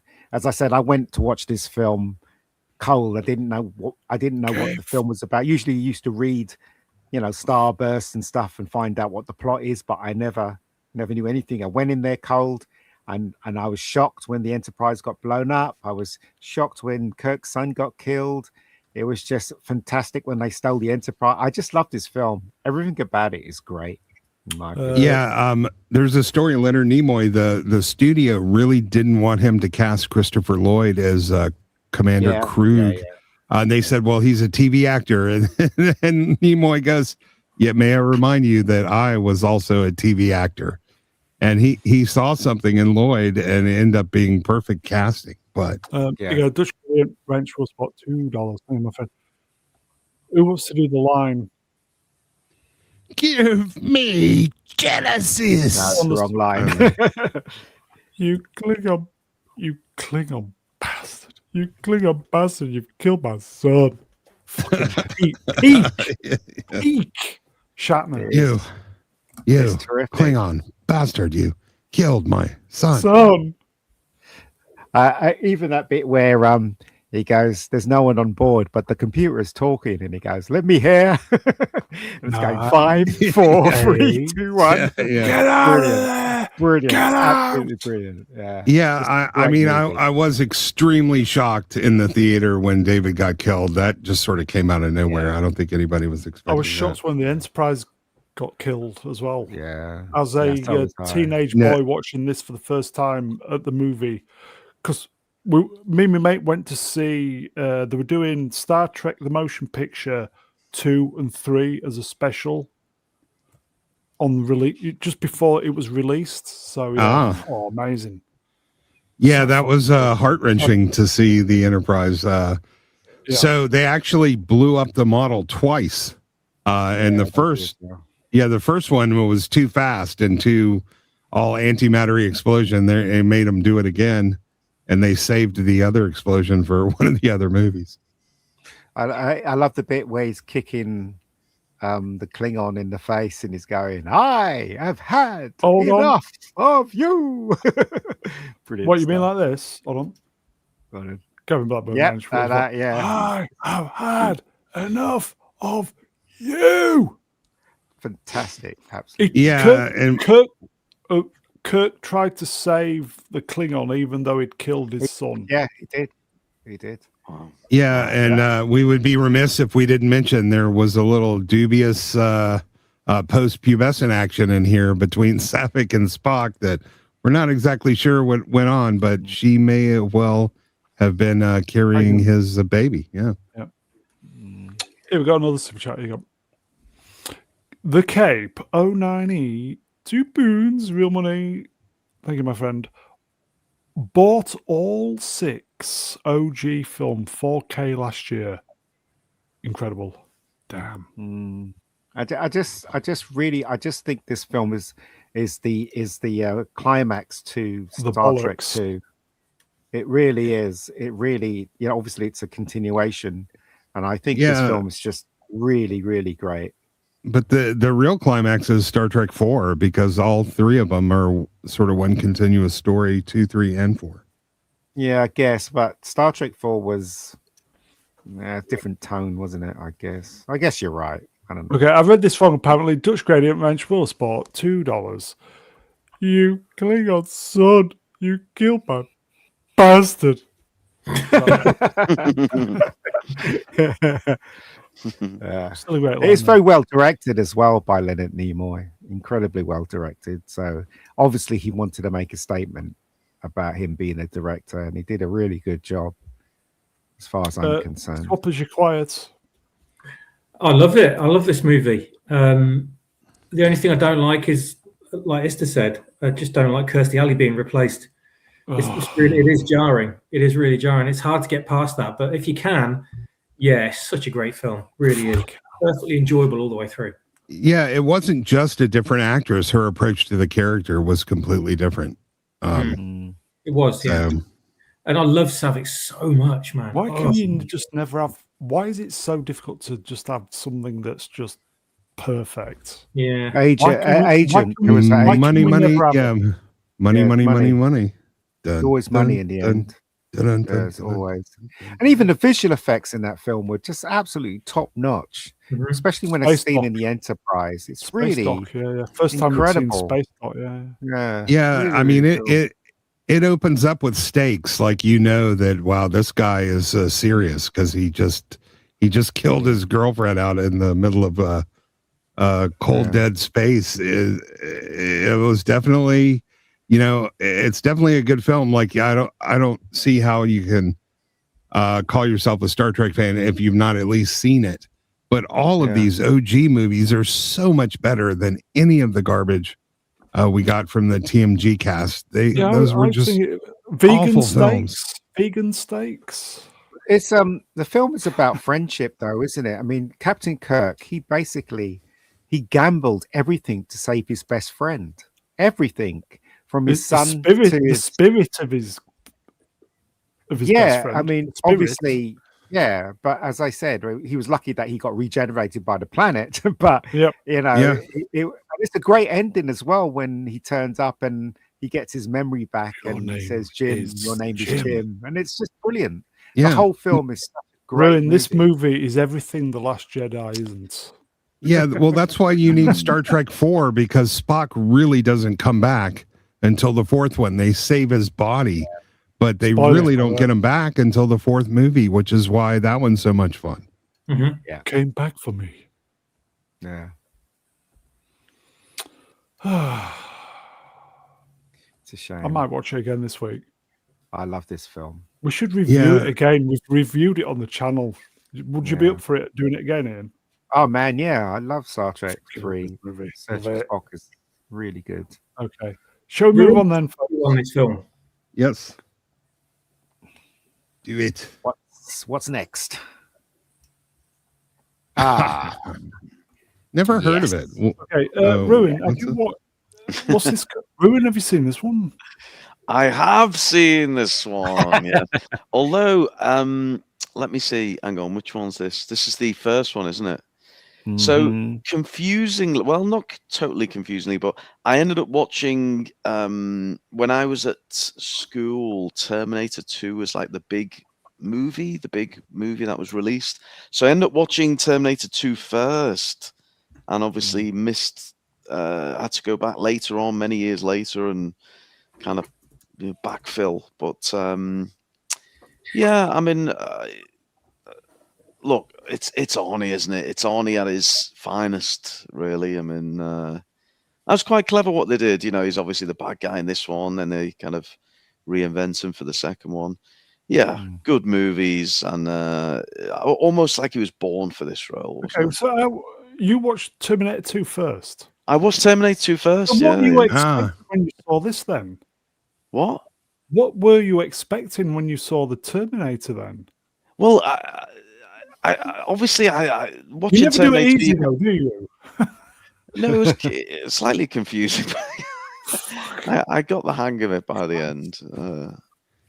Yeah, you know what my son said when I showed him this movie? It's shit. What? No, he goes, they just have books out there with everybody's address in it. That doesn't seem safe. Oh yeah, phone book. Yeah. And you think about that. I'm like, yeah, and they were all over. They were on every block, man. Like, yeah, I guess they did. Here you go, Dr. Asman Menschler, Doc. I saw T2 first as well. Was that Train Spotting 2? That's even more confusing. Saw this one only 3 years ago. What? Yep. See, I'm not alone. And I'm glad the Iceman's with me, and it's also impressive. He's used this Grinder profile picture on the on his avatar. Yeah. Also, I love the practical effects in this film. Stan Winston. I mean, obviously, there's obviously was like a dummy head for Schwarzenegger when he was cutting his eye out and stuff, but it's charming. I found that those effects in those days. So yeah, the only kind of real. Oh, go on. Sorry. I'm just saying that everybody forgets that this is a horror sci-fi. This one. Do you know the stop motion they used for the Terminator when it had lost its skin? Yeah. That's the only real kind of giveaway for me. Yeah. Yeah, you would think this movie is so good they could make a bunch of sequels. Nobody could ruin this franchise. Not even ruin. And so I know we're on Terminator, but when 2 came out, my friend called and just told me, don't watch any of the trailers. Don't listen to, it's like, don't find out anything about this movie. Just go and see it. So I really didn't know anything about Terminator 2. We're in the movies and you see Arnold and I'm expecting him to shoot the kid. It was very cool. Another movie where it was a rental VHS, watched it, taped it, seen it a million times back in the 80s. Yeah, so good. It has that feeling of dread, though, doesn't it? When you watch it, because of the music and everything, it just has that horror feel to it. Yeah, and one of the best pickup lines ever: "Your clothes, give them to me." Many a restraining order were filed on that pickup line. Shall I read this super chat? The Capo 9E, 2 Boons, Terminator and Conan the Barbarian peak. Yeah. Is Arnie going to make an appearance for Hot Men in Hollywood? I mean, surely just on the pecs alone, he's got to be in there, hasn't he? I don't see why not. Yeah. Why is no one join in when I bring up Hot Men in Hollywood? It's almost like because we don't give a shit. Give it a rest. The idea, something going on. Sorry, the original idea for that, and I remember because I was the one that brought it up. So I think Rennie was in the chat at the time. The original idea was women. It was women and men, hot men and women, both. Well, every gay piece of shit that Hollywood releases now is about hot men in Hollywood, so we don't really need a stream on it. So, and then it turned into just women. So that's yeah. The Cape 09E. This goes back to Star Trek. 2 Boons. Thank you both.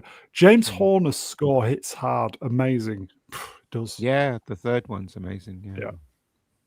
I often Brown, Hot Men of Hollywood's basically just going to be me, you, and Gavin Blackburn in the chat, and that's it. Anything to add with Terminator? It's a classic. Is it a masterpiece? I think so. Yeah, it's a masterpiece and medium budget filmmaking. The story, writing, everything about this movie is fantastic. Didn't have any permits to shoot in the street. They just went and shot in the street. Yeah, guerrilla shooting. Yeah, okay. Yeah. Okay, I've not watched it in a long time. Probably might watch it. There you go. Definitely a masterpiece. Yeah, the scene where he has Linda Hamilton in his sights the first time, and he's aiming the gun at her head, and she just looks up. Oh man, it still plays extremely well. She was super hot in this film, wasn't she? Yeah, she was definitely cute.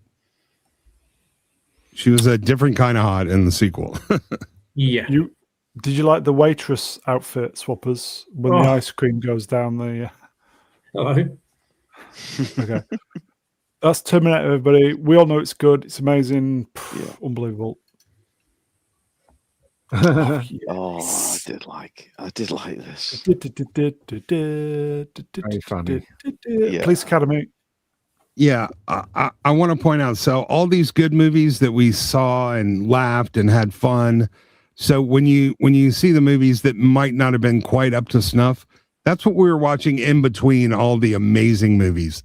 So, you'd give them a pass because you knew next week something really awesome was going to come out. And that's why it all works.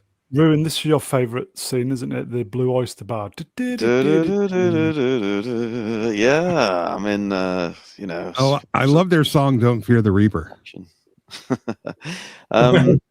I'm fond of this movie actually. A lot of the jokes went over my head when I was merely a child, but yeah, I used to watch. What a great cast though, and I always thought, maybe you can give us an insight. Did things like this actually exist in America? Did they have these academies where you train as a rookie police officer, or was this just all bullshit made up for the movie? No, absolutely. They didn't have the antics, of course. Yeah. But there was a little bit of harassment going on, I believe. But yeah, you definitely have to go to your local police academy before you can be certified an officer. The Navi, the podium joke is still one of the best. Yeah, they couldn't even make a 5-minute version of this movie today. Every single bit of this would just be problematic. It'd be just the end credits. Yeah. Mahoney was Mahoney was terrible, wasn't he? Remember when he parked that car and said, that guy was having a go at him, isn't he? He took the car and he drove on 2 wheels, didn't he? And pushed it through 2 other cars. Do you remember that scene in the beginning? No? Anyone? Oh, well, yeah, because he was a parking attendant, wasn't he? Yeah, he was a parking attendant. Yeah, that was funny. My favorite Mahoney scene, and this is where he dresses up as a woman to sneak into the women's showers. He's discovered by the female police officer, way ahead of its time, by the way, who drags him out there only to bang him. Yeah. Oh wow. Another movie where VHS just taped it, seen it so many times. And that's where he met the guy who does all the sound effects with his mouth, isn't it? Because he got arrested because he parked the car and then he was in the police station and he was sitting next to him, wasn't he? Remember that? That was quite funny. Yeah, that guy was super famous for a very short time because he could really do all that. What's his name? It was, I don't remember. The guy who did all the funny, Michael Winslow? Yeah. Yeah. It was. He even went on tour. It was amazing. He could do all that stuff live. It was. There's loads of great videos of him doing stuff online. If you look on YouTube. Fact check correction. It wasn't Mahoney who was in the women's showers. It was another guy, but still a great scene. What about Hook? Is it Hooks? The woman that talks really low. Hooks. Yeah, it's a good film, man. Good film. And how about Kim Cattrall in this film? Holy shit! Yeah, she didn't want to be in a second one though. Yeah, this was basically the civilian version of Stripes, and it was just really funny at the time. I haven't seen it lately. I don't know if the humor holds up. If it's funny, it's funny. Yeah, absolutely. I think we need to watch this one, everybody. Yeah. Yeah. Maybe it's a streamer. Maybe it's a streamer, Brown. I reserved tonight for the Queen of Coal. I just don't want to give that up to watch Police Academy. I'm going to watch Queen of Coal anyway. Okay. Call them slobs, call them jerks. Police Academy, everybody. It's fantastic. Oh, I haven't seen this masterpiece. Greatest movie ever.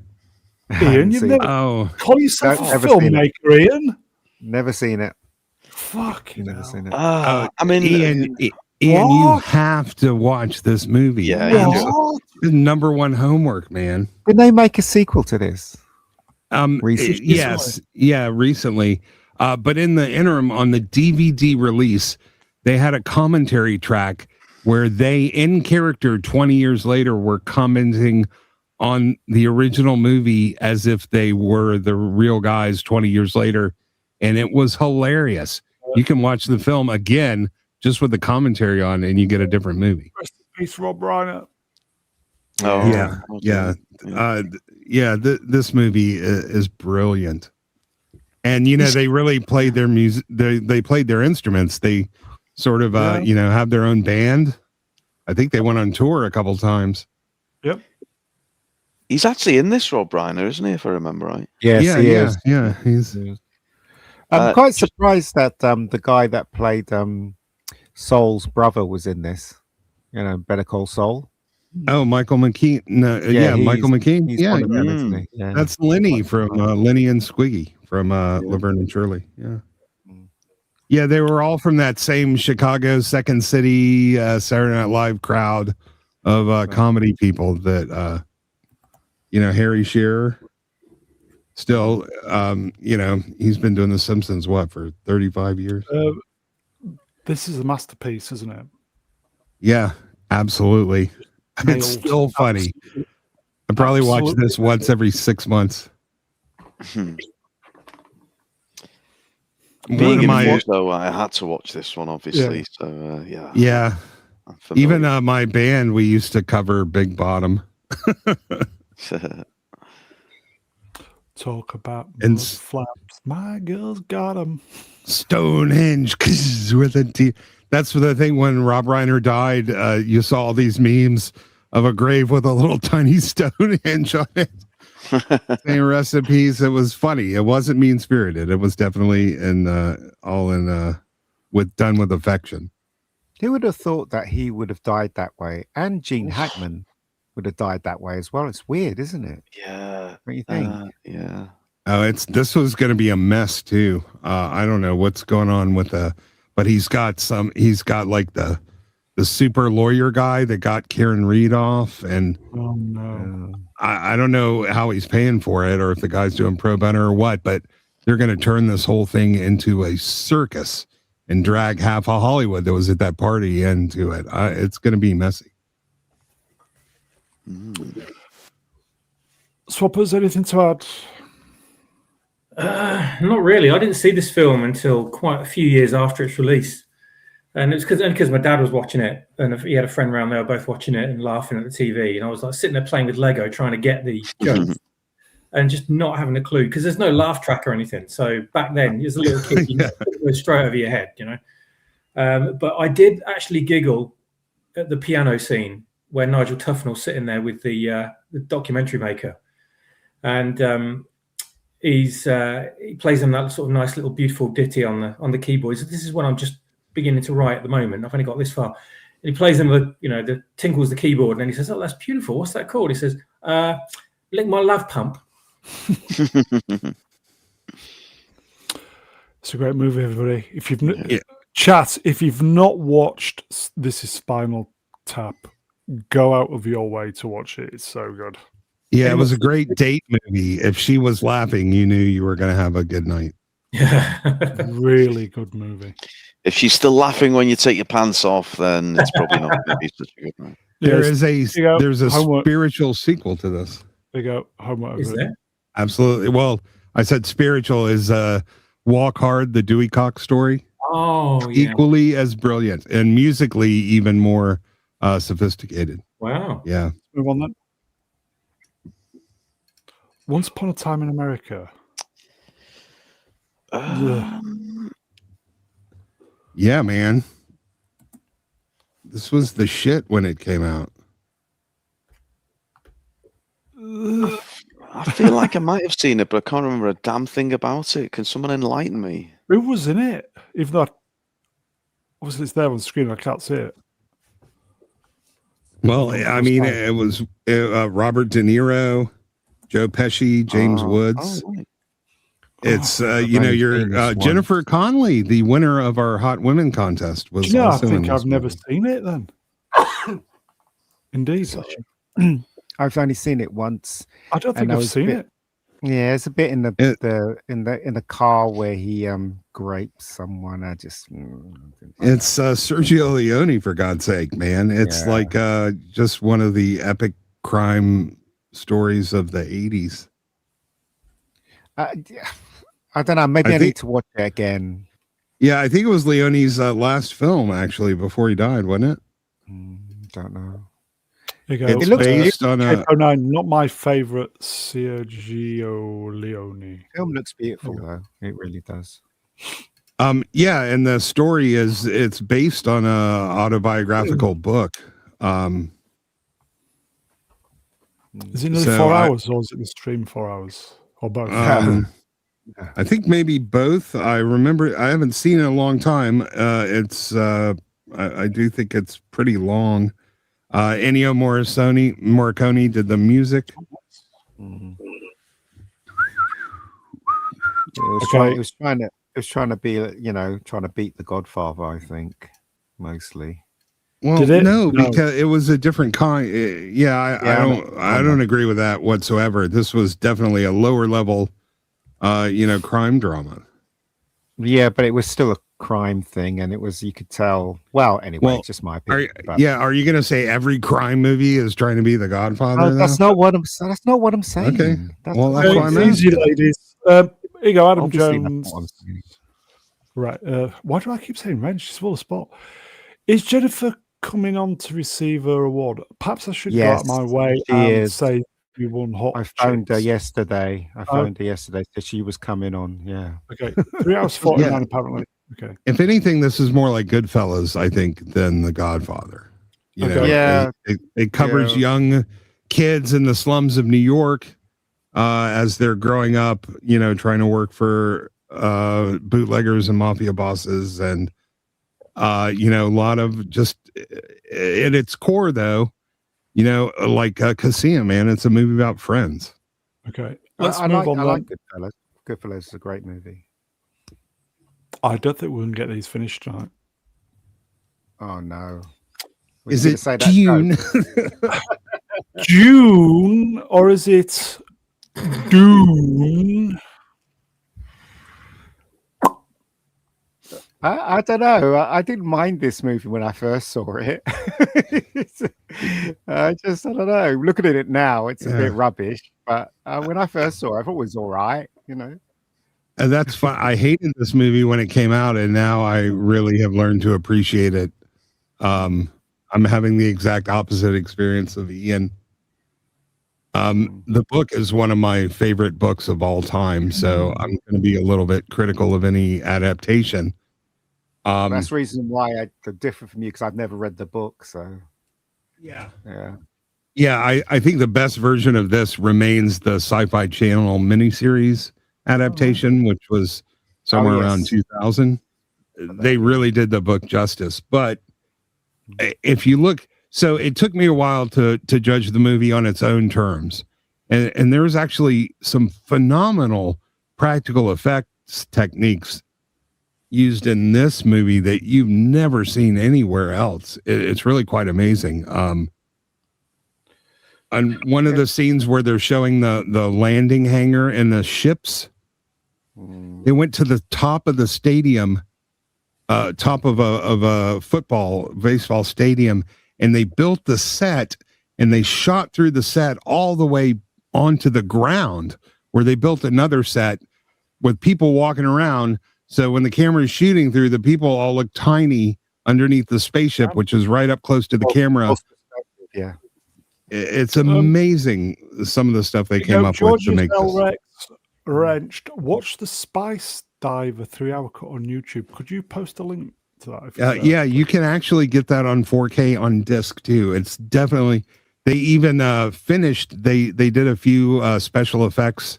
They finished some of the unfinished scenes that were available from the deleted scenes, and they redid the effects. It's a great. It's definitely that's the definitive cut of this movie.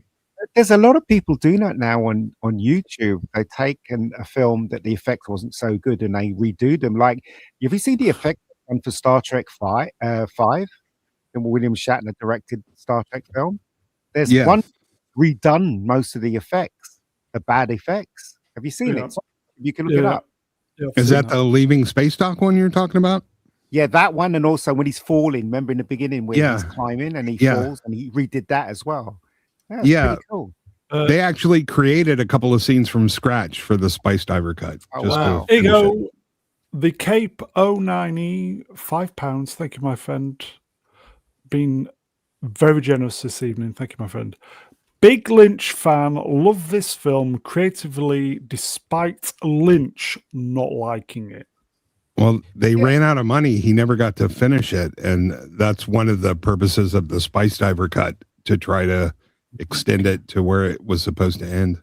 Again, when I saw it, I didn't know anything about Dune.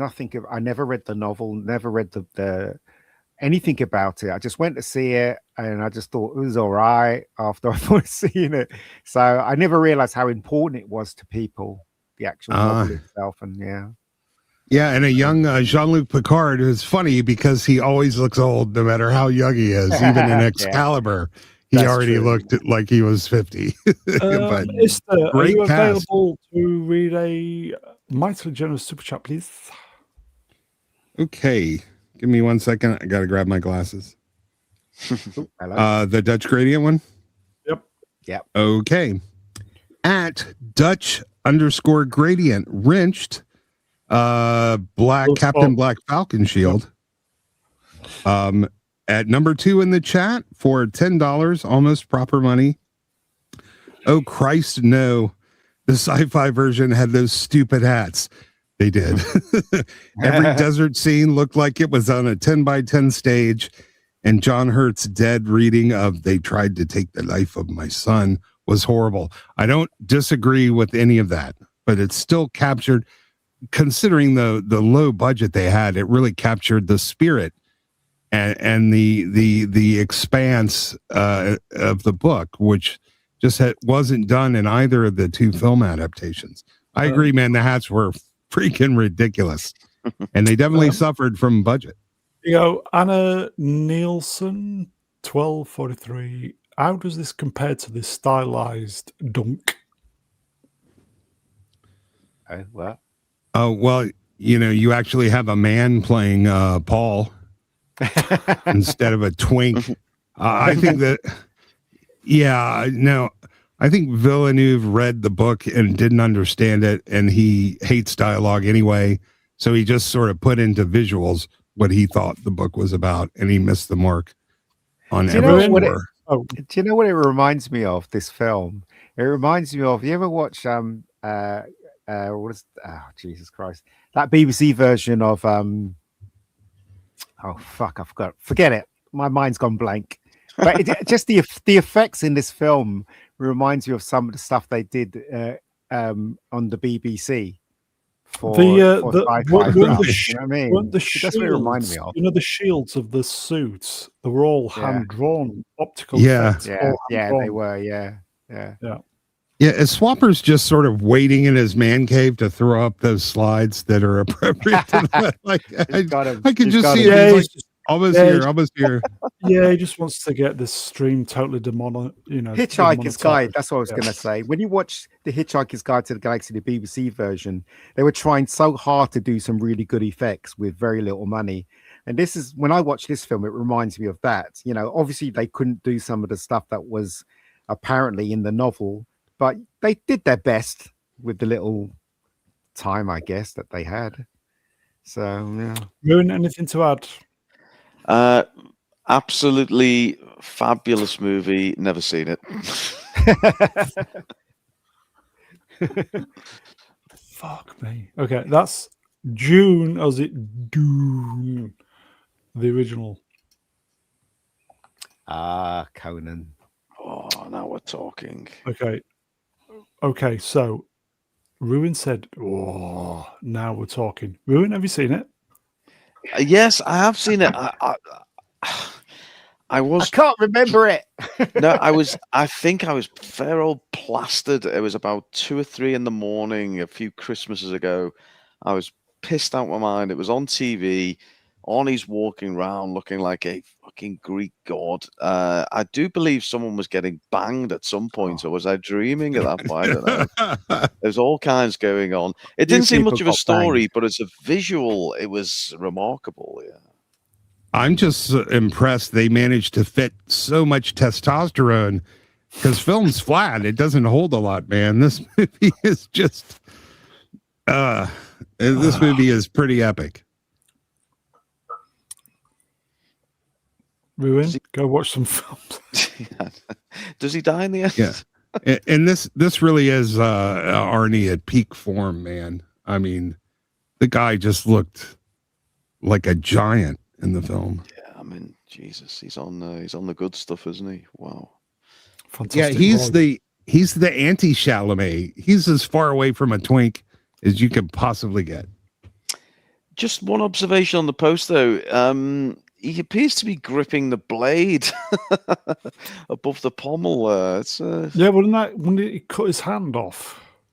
He's showing how tough he is and that he doesn't give a shit. Or is that somebody else's hand at the bottom? Oh, it looks like it.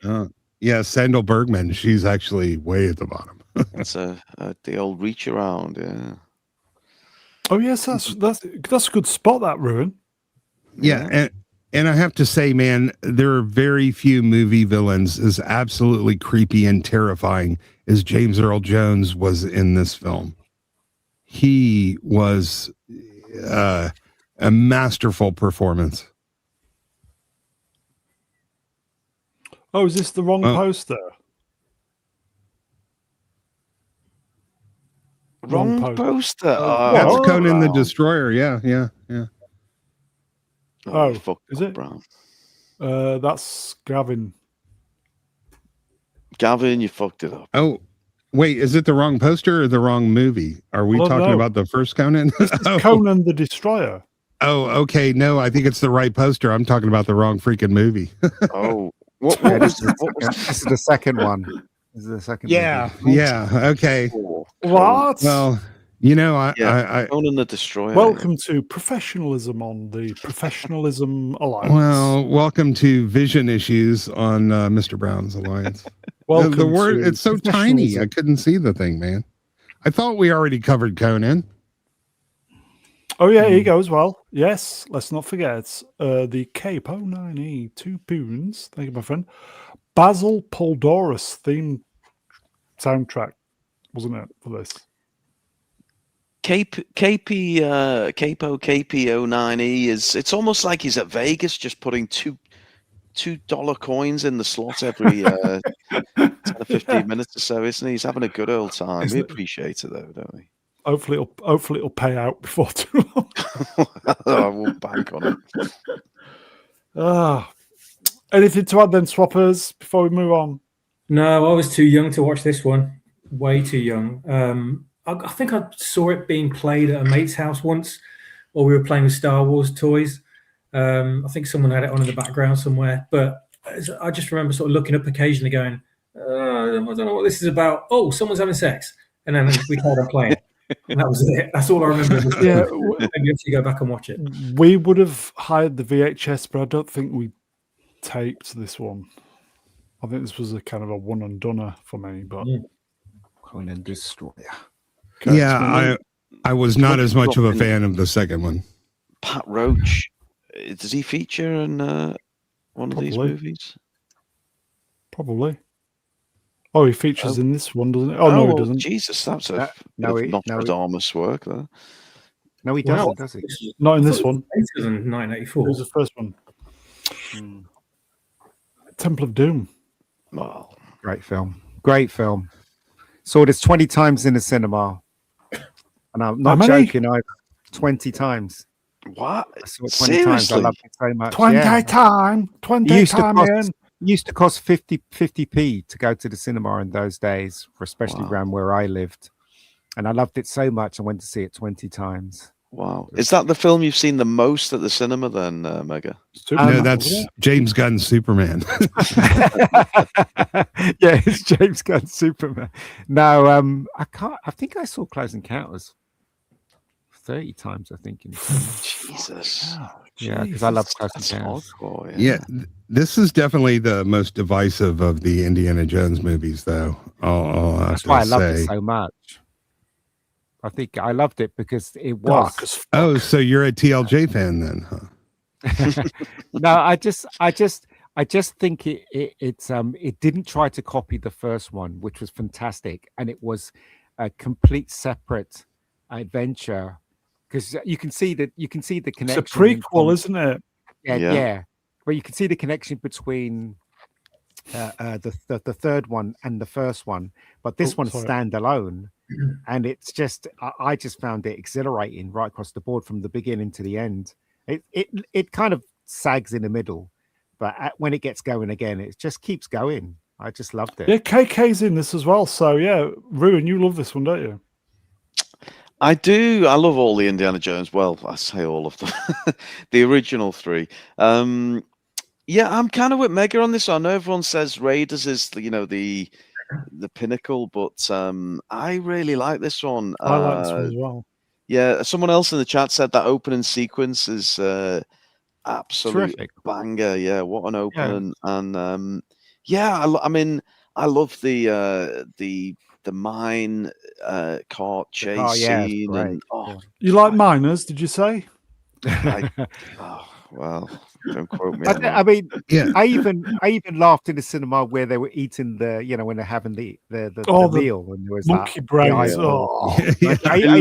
It's like people take it too seriously today. It's like, no, it's just a joke. Do you know what I mean? What is wrong with you people? So I will say the movie aged well for me. I was not aware that this was a prequel when I saw it in the theaters. So I was a little taken aback. I thought we were going to have some sort of connection to the first one, and I wasn't. Prequel, though, yeah, but I didn't know. And it's still an incredibly well-made film and an adventure and a hell of a ride.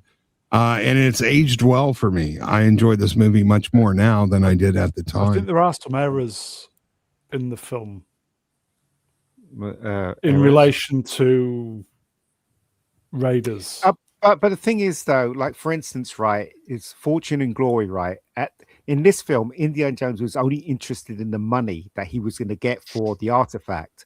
But then towards the end of the movie, he realizes that archaeology and collecting these things are far more bigger than the money that he was going to get. And then when you go to Raiders of the Lost Ark, that's who he is now in Raiders of the Lost Ark. So in this one, he's slightly different. Indiana Jones, he was all for the money, but he learns at the ending it's not about the money. So there you go. And in young Indiana Jones, he was also very interested. So at some point in his life, he became all about the money and then went back to how he felt when he was a kid. Yeah. Well, I mean, they say that young Indiana Jones is connected to this Indiana Jones, but there's some discrepancies. Like, didn't that guy have a patch in his eye, the old Indiana Jones? Mr. Brown, we have a genuine, actual archaeologist in the chat at the moment. Wow. Who's that? That would be, is it okay if I say? I mean, it's not like a secret. Anna Nielsen. You've said it. Wow. The other younger 25% of archaeologists are in the field because of the mummy in 1999. Yeah, the first comment from Anna was 75% of people in her line of work are, you're going to find it, are archaeologists because of these movies. So, yeah, there we go. Yeah, I'm sure in real life, though, it's not quite as adrenaline-filled and adventurous as it. Okay, do a quick sorry, go ahead. Go on. No, go on in. Just saying that one of the best things in this film is the bit where he was with all the bugs.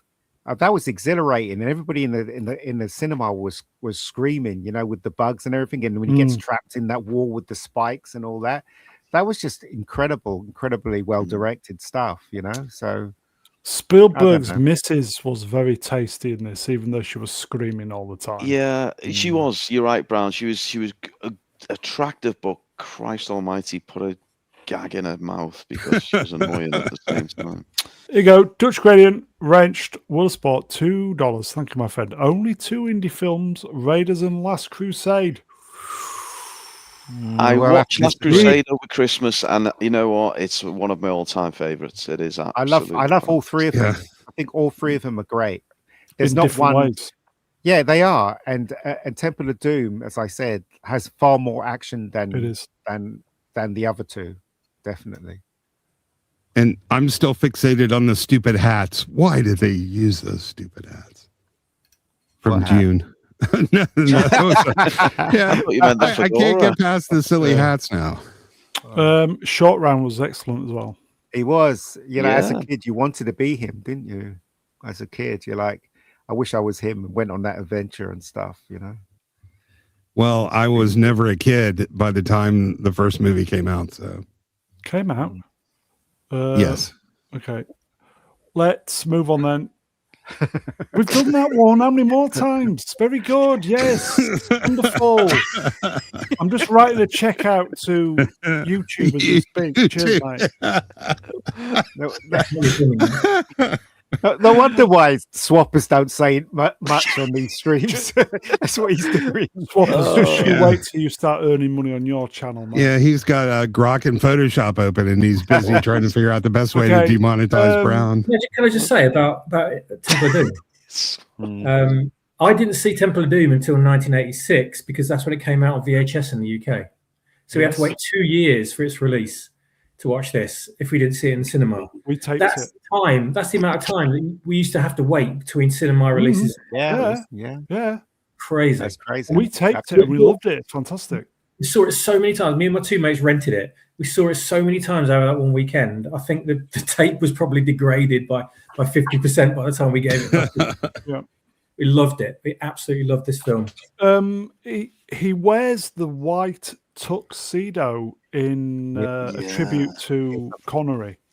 Goldfinger. Oh, right. Goldfinger. Yeah, Is that in Club Obi-Wan? Yeah. So he even has the red rose on his jacket as well as Sean Connery in Goldfinger. So it was a tribute to James Bond. Wasn't there only something like 10 years between them when Connery played his dad? It wasn't a huge gap, was it? Yeah. Okay, let's move on then. Gremlins. Controversial, folks. One of my favorite Christmas movies of all time. You mean you've watched it? I have seen it. I love the Gremlins. Everyone forgets it's a Christmas movie, you know? I thought he was going to say I haven't seen it, but it's still my favorite Christmas movie. We talked about this a couple of weeks ago, didn't we? I love the I've always even Gremlins 2 is actually quite good as well. And there's rumors of another one on the way, apparently. Yeah, another one, apparently. But that's going to be CGI. Oh, good God! Yeah. If they know what's good for them, what they should do is have models and just add a bit of CGI to the models and stuff. Yep. Yeah, that's what they should do. Just do what worked in the first movie. You know, don't change it up. Yeah. No, but you got to admit, remember the ending when little Mogwai was driving his car and he drives over that shovel and then he hits the thing. You can see they might as well just threw that little puppet because that's what they did, didn't they? He just saw a little puppet flying across the screen. So anyway, it was brilliant. I mean, it probably hit me at the right age, but we'll never forget the 3 rules, will we, Brown? Go on, without any help, Brown. What were the 3 rules? Never feed them after midnight. Yes. Never bum them after midnight. Getting wet. Never feed them while bumming them after midnight. Never bum them while they're wet either. Only dry. Yeah, only dry bumming. What was it? Never feed them after midnight. Never let them get wet. Never let them watch The Last Jedi. I What? think that was- Okay, right. How would they drink? They're like No, cats. it's just They don't water. drink water. It's just water on top of them on their Oh, body. outer. Yeah, Oh, they Yeah, better the outer, yeah. they Okay, better we've got not another, spill it. okay, we've got another super chat. The Capo 9E 2 poons. Beyond generous, my friend. Swappers VHS purchases back when they were 80 quid. But that was when they were rental only. You could buy Yeah. them from the rental, but they were that Yeah. expensive. Yeah, it's Yep. crazy. Wow. Yeah, used We just taped film them. you could buy. The thing is, though, 80 quid, that's a new copy. If you wanted a new copy, that's how much it would cost in dozen. Yeah. But what you could do is you could buy from Blockbuster, Ex-rental. used ex-rentals. Yeah, you could buy them. And hope They you were like- lucky and you didn't have one that's chewed up to Yeah. fuck. Yeah. Yeah, in Chinese, mo guai is a demon or a monster, and that's where they got the name. Didn't Gremlins have one of the geezers out of Big Trouble in Little China? Yes. One of the Chinese mystic No, you're dudes. just being The guy- horribly derivative now, Brown. Just an interesting fact: £80 in today's money, £417. Jeez. Whoa. Wow. Crazy, So- isn't it? Yeah, those Blu-rays aren't so expensive. When this movie came out, I was honestly expecting something more like a Roald Dahl's Gremlins with the World War II bombers, and I was a little disappointed. But the movie has grown on me. I mean, this had a very long period of development where the ideas shifted. So I was expecting something completely different. I've not watched Gremlins in a long time. We watched it many, many times in the mid 80s. Probably the right age to watch it. I just remember enjoying it. Fun, dark, fun. Yeah. Chris scene Columbus where the Sorry, mum, the scene where the mum goes Microwave. around killing them all is just epic. She puts one in the mixer, one in the microwave. It's just Wave, yeah. Was Dick Miller in this as well? Yes, he was. Yeah, he was. Also, Chris Columbus, when he wrote it, it was far more darker than this. But it was Spielberg that actually made him make it Tone it more down some. family friendly. Yeah. So, yeah. Good it's, move. Lost Gremlins, it's a everybody. good move. Great movie. Yay. Yeah. They're here to save the world. Ghostbusters. Could have been. It's funny they don't have the black guy on the cover. Well, black guy on the or the cover. woman. Yeah, exactly. This didn't click with me. I was not a fan of this. Kick Brown. I actually liked this film. It just didn't connect with me. This. Wait, are you being serious? I know. I'm actually quite shocked here, but I mean, this had everything. It had the cast, the song. Hey, at least I watched it more than what you do with all yours. This is just The incredible. thing is with Ghostbusters, okay, when I first saw it, I liked it, but I didn't get the humor because it was very American humor. And I didn't know who these people were because they were from Saturday Night Live, apparently. And I didn't know what that was. Being English, we never got Saturday Night Live in England. So, I just liked it because it had action in it, But However, now I do get it totally. yeah, so do I. Yeah. Suddenly I get changed it. his mind. I get it. Listen, folks, I get it totally. It didn't click with me at the time as a 16-year-old. Yeah. I think I even went to see this in the cinema as well. My sister took me to see it. Sister. It was This was no Temple of Doom for me, but we went and saw this thing multiple times at the movies. This was just brilliant. When you could have a family film with monsters and jump scares and stuff like that. Now they wouldn't allow it. It's crazy, right? Absolutely crazy. Sorry, folks. Brown, there's a vicious rumor that you preferred the 2016 Ghostbusters, the all-female version. Is Do that you know what true? I'm going to say? I have never seen that, and I've got no inclination ever to watch it. Oh, we're gonna have to stream. We're gonna have to do a stream for that. Has one, anybody seen the 2016 version? I have. It was terrible. Absolutely awful. Yeah, but wasn't it great at the end when they all shoot the guy in the dick? That's right. Yeah. I'm going to watch it then. What a load of rubbish. Oh, an interesting fact, when this was on TV, on the line where she's like, I want you inside me. He's like, it sounds like there's already too many people in there already. They had to cut that out on the television version. They did, yeah. They also cut out that the best joke, one of the best jokes in it. This man has no dick. They cut that out as well. Oh, that was that wasn't the mayor from Die Hard. Die Hard, yeah. Is it same universe? Do we know? And I don't know. Shout out to Rick Moranis as well with the support role, but absolutely fantastic, wasn't it? Oh yeah, he nailed it. I've got another super chat from the beyond stupidly generous Dutch Gradients. Wrenched, Wuspot, $5. And then Ray Parks lost the Huey Lewis lawsuits over. It wasn't Ray Parks. Who did the song? Who was the guy who sang the song? It was Ray Parker Jr. Ray Parker Jr. Yeah. Oh, maybe Parks. Huey, and then Ray Parker Jr. lost the Huey Lewis lawsuit over I Want a New Drug versus Uyakal. Yeah. I think I bought the single of Ghostbusters. Very, very catchy. The entire That's album. why it wasn't in the second one. Yeah, music lawsuits are really tricky. The jury is not allowed to actually listen to the song. They can only look at the charts and the lyrics. Swappers? The entire album's amazing. The entire soundtrack album. Yeah, I got it. I've got it. Yeah, really great. I wonder why Winston's not on the poster though. Did they do a John Boyega for the Force Awakens? This is the Chinese poster. Yeah. Yeah. Very ahead of its time. He had some funny lines though, Winston Sedmore. Oh yeah, I love one. Yeah, I love Georgius Rex's comment. It's totally true.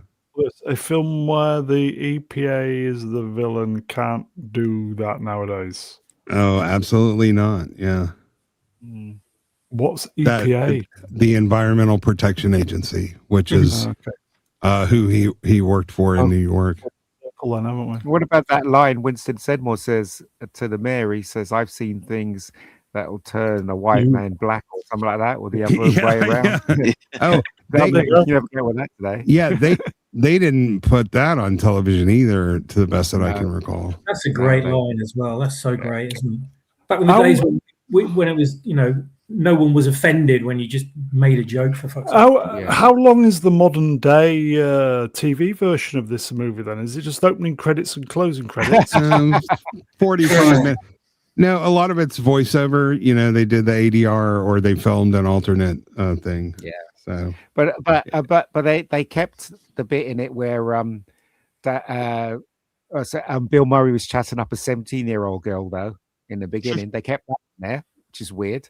Let's face it. So and the psych experiment. Yeah, Girl was where he keeps torturing the guy. Yeah, 17 years old girl that he was chatting up. I'm like, interesting.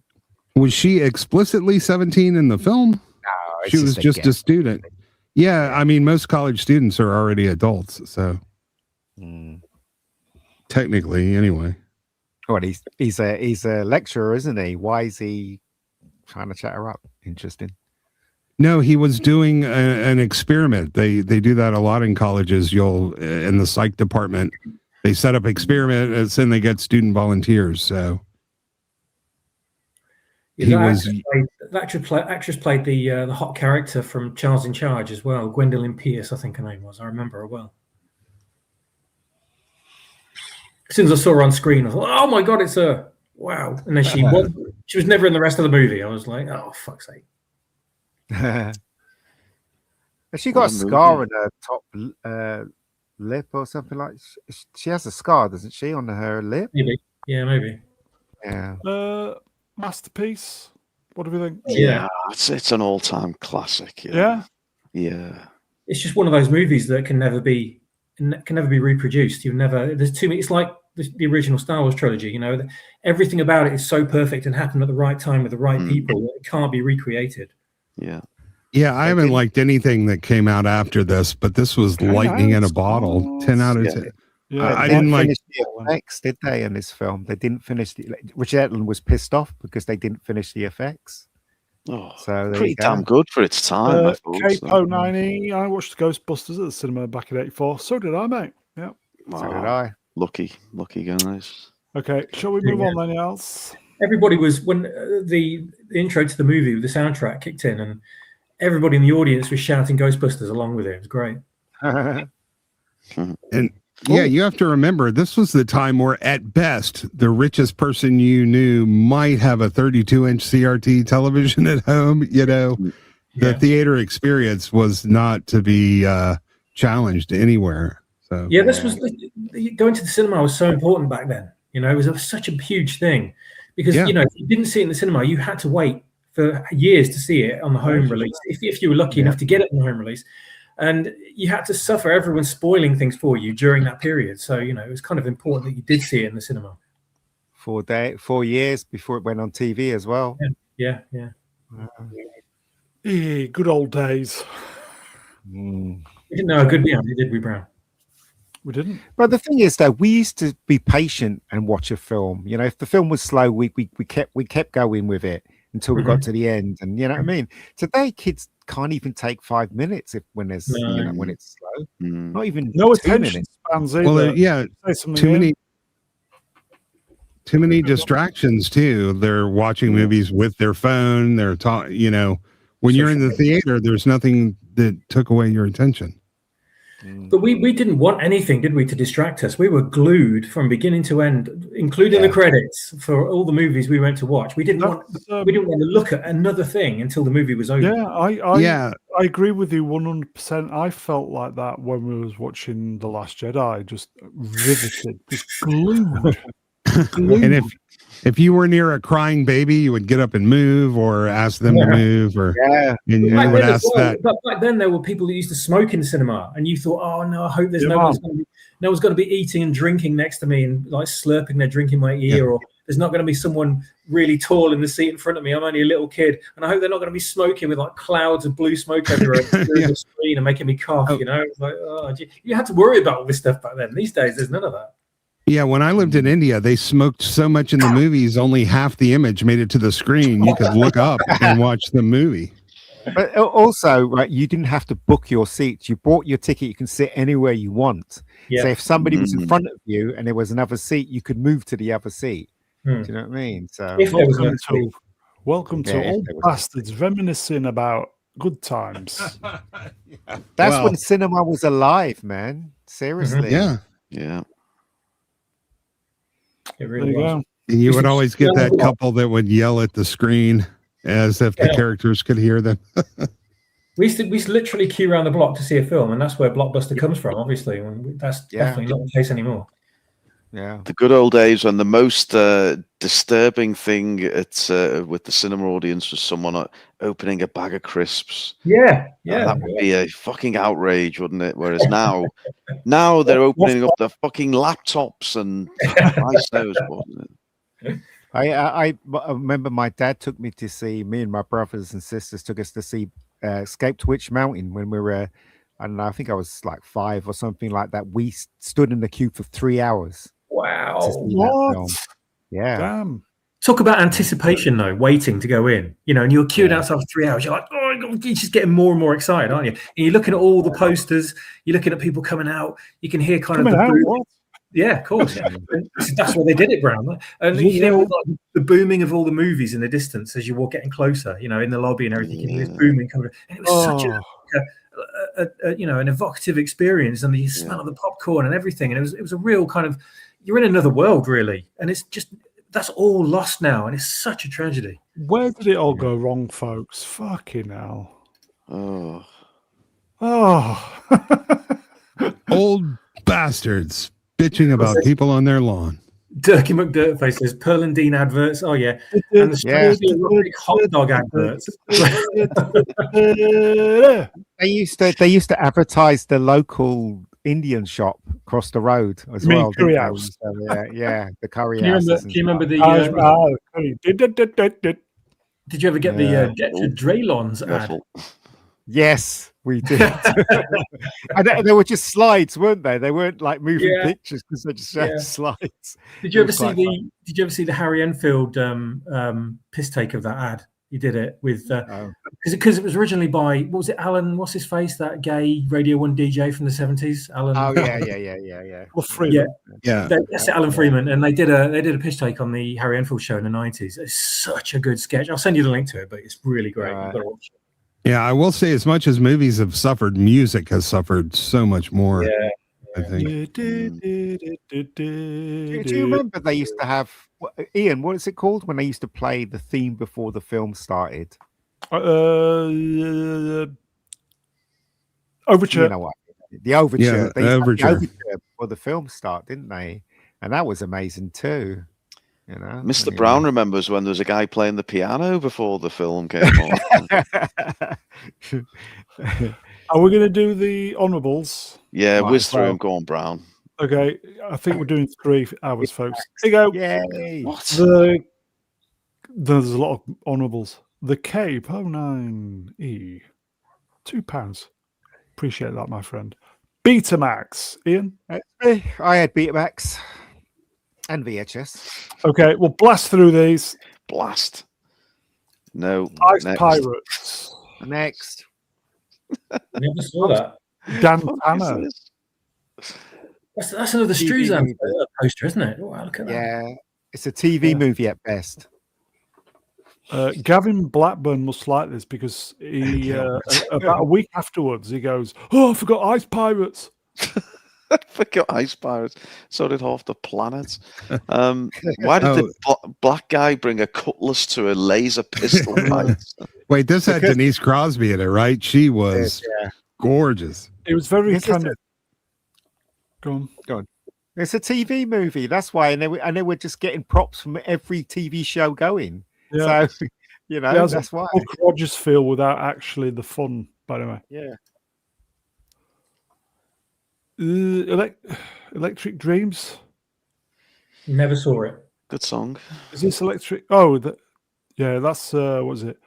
I saw it. in Electric Yeah. Dreams. It is a great song. I've got the now. That's what I call Music 4 compilation of that year with this track on it.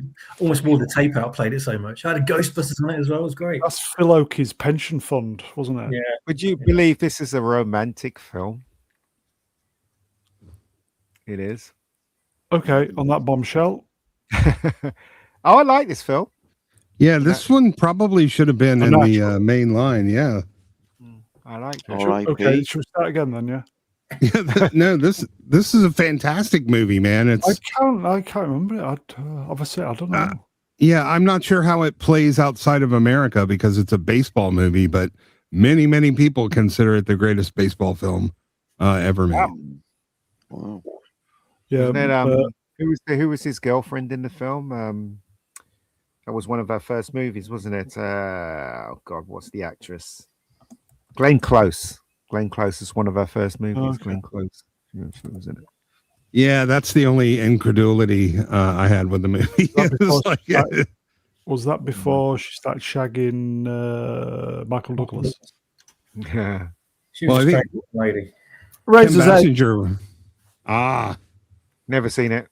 This No, was me- Murray showing he could do serious roles. So serious. Never watched it. Yeah. It's Oh, here you go, Ian. This is the curry house you were on about on the. Yeah, the advert for the curry house. Yeah. oh yeah. Yeah. Yeah, didn't this win all the Oscars that year? This was one of the big awards. A Passage to India on the High Street, Tottenham. Yeah. Amadeus was a good film. I liked Oh, it. this one won the Oscars that India didn't win. Yeah. I liked it. I never saw this because that cover, that video cover, or whatever it was, the poster just looked really scary. So I just thought, what kind of horror movie is this? And I never watched it. Okay, I think It's a psychological horror movie. I saw it VHS. on BBC when BBC screened it. I saw it. That's when I saw it. I never saw it in the cinema. Some great acting in it, though. Yeah. Oh, I love this film. This film made me laugh so much. This film was hilarious. Well, at the time it was hilarious. I don't know what it's like now.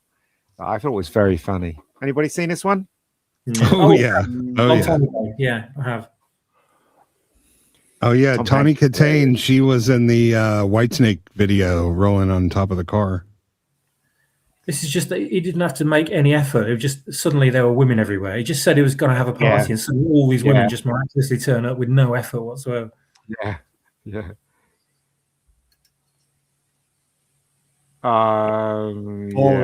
Disappointing film. I've seen it, but I can't remember it. It was a tank, wasn't it? Yeah. They'd invented this tank, something Dudley Moore. Very disappointing. Yeah, this was a big flop. They really hyped it. Yeah, not even funny. Try to sell it off Eddie Murphy as well. I remember seeing this one. I never saw the film. Nope. No. Swap us off there, sorry, mate. The only Dudley Moore movie I'm interested in is Father Christmas, the movie. Bedazzled. The movie. Man, Bedazzled is hilarious. Okay, let's move on. I just remember that as just being disappointing and not funny at all. Children of the Corn. Never seen it. Creepy ass shit. Yeah, I've seen it. Can't remember much about it though. Oh, City Heat. This film was so disappointing. There were some nice moments in it, but it was very disappointing. It could have been funnier. I don't know what went wrong with that film. Should have been a winner, shouldn't it? Yeah, it should have been average at best. What I remember very average. Yeah. Comfort and what? Joy. Never heard of this one. Wow, Gavin's really scraping the barrel with some of these, isn't he? I mean, is it the best of 84? Is it every single movie released in 84? Dreamscape. This was good. I really enjoyed this. Never seen this. Is it good? It's probably not that great these days, but I really enjoyed it back then. Yeah, it was kind of cool. It was like, I eat to forget. It was Dennis Quaid did quite a few. He had a run of very entertaining movies, and this was one of them. Dreamscape used to be a rave organization in the late 80s, early 90s that we used to go to. Dreamscape. Firestarter, Twisted Firestarter. Yeah, I remember seeing this. I didn't think that much to it, but I was really young. Drew Barrymore.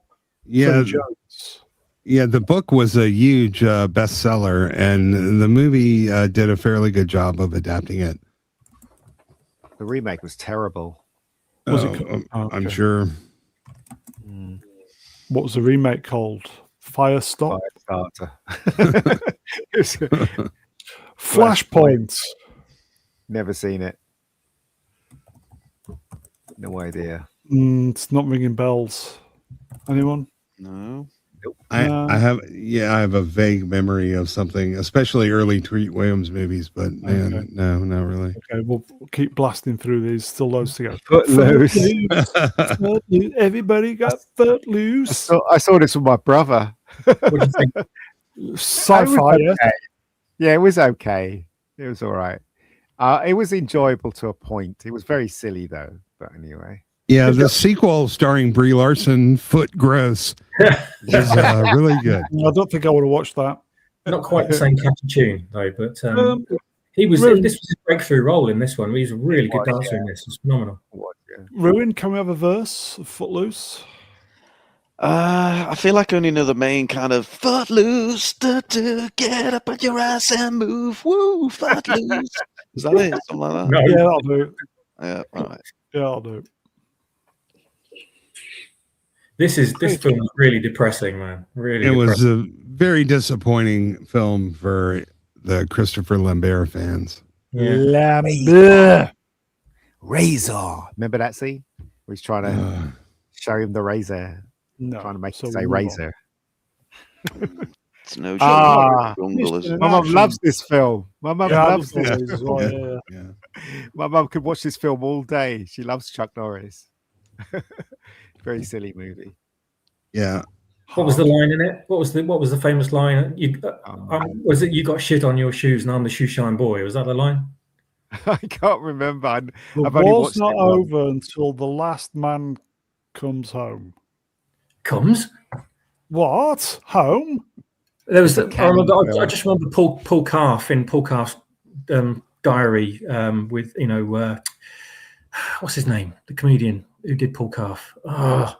Did the Jimmy Savile doc singing? That's it, Coogan. He played Paul Calf in it, and it was Missing Action is his favourite film. And he got completely wasted, and he was talking to somebody about the film and how great it was. And he almost got in a fight the same night after drinking like 11 pints.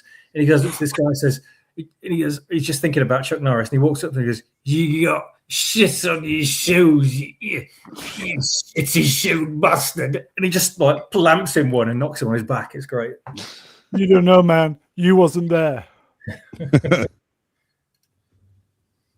Night of the Comet. Never. It's kind of a fucked up movie right here. I can't remember. Never seen it. Anybody? Nope. Yeah, zombies. Oh, okay. Right, no, I don't know. I'm thinking of that Mummy movie with that turns out to be an alien at the end. Keep getting those confused. Paris, Texas. Is that a remake? No, this was pretty big on the indie scene at the time. Yeah, it was. Was it like a road trip? You start off in Paris and end up in Texas, or no? It's a shitty desert town in the middle of Texas. It's Harry Dean Stanton.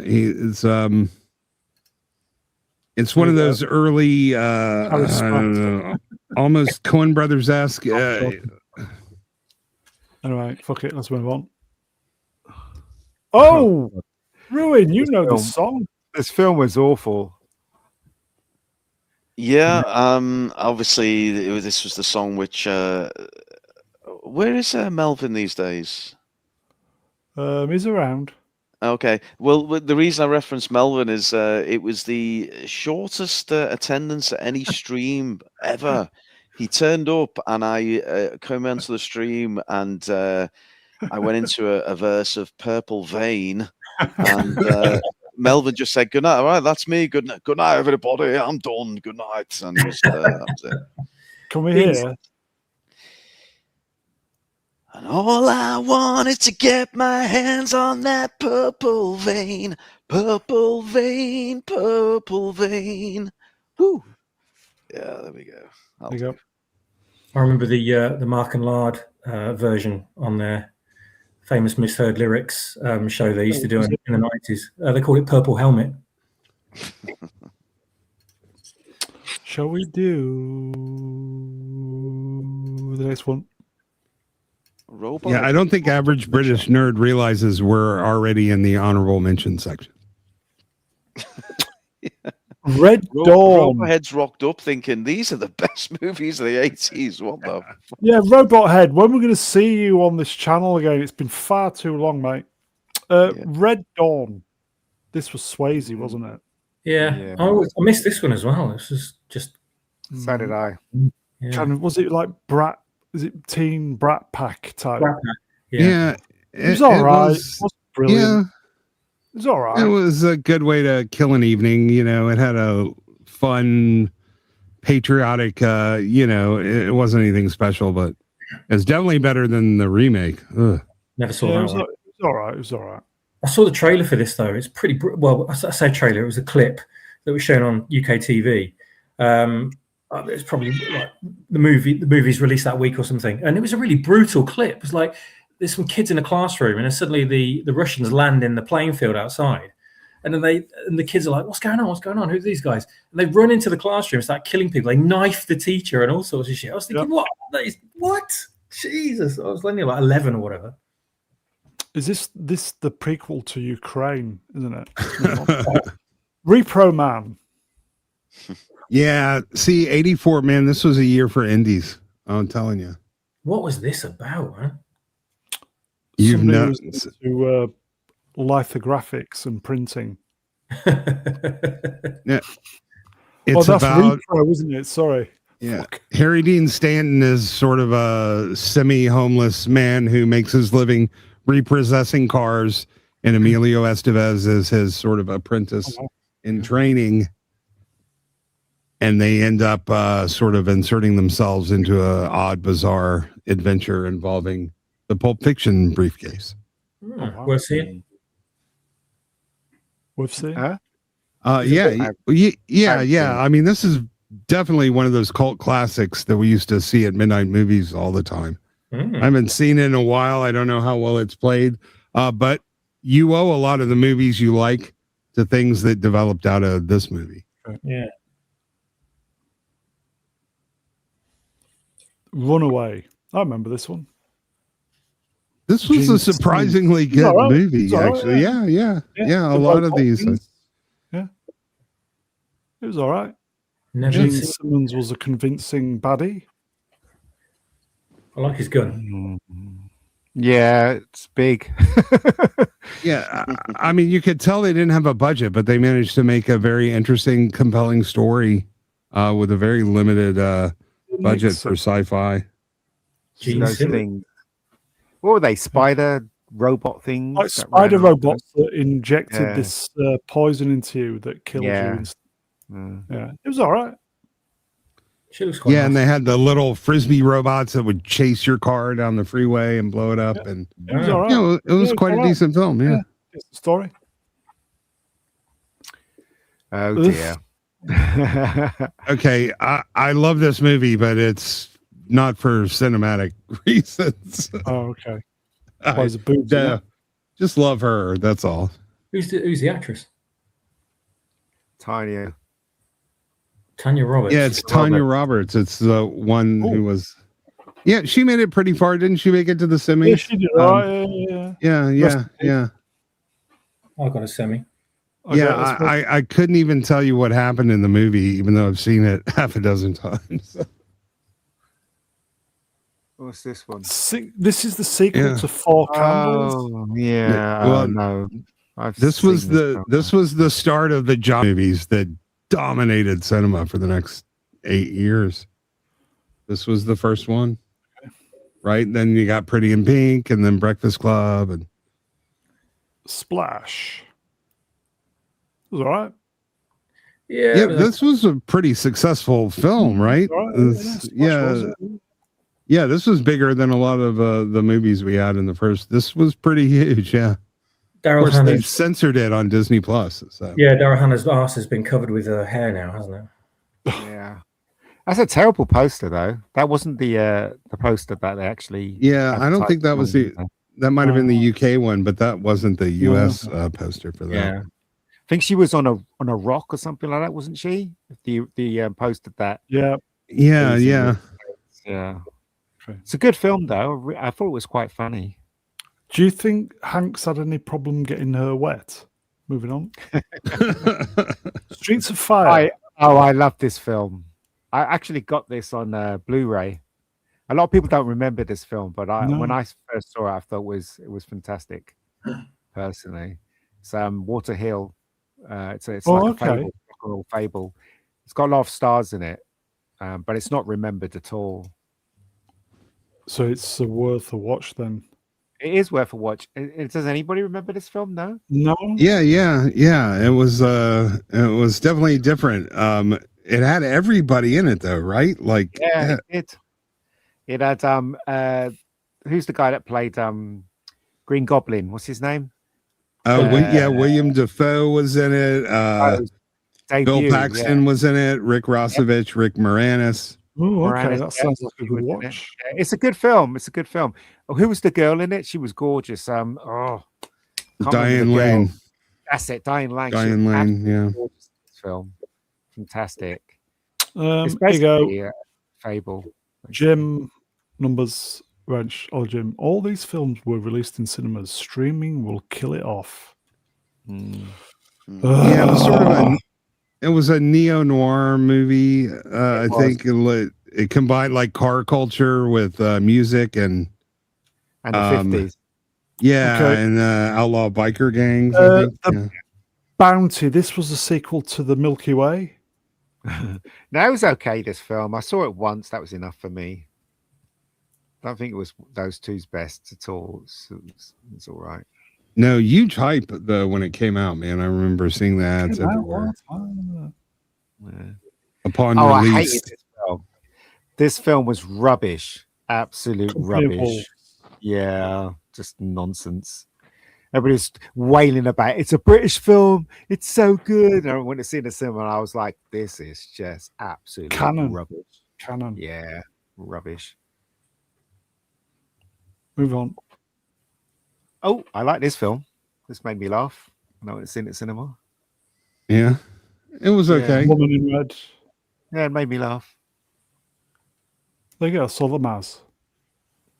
And I don't remember this film, though. What's this film? Oh, we made TBA. Bollocks again.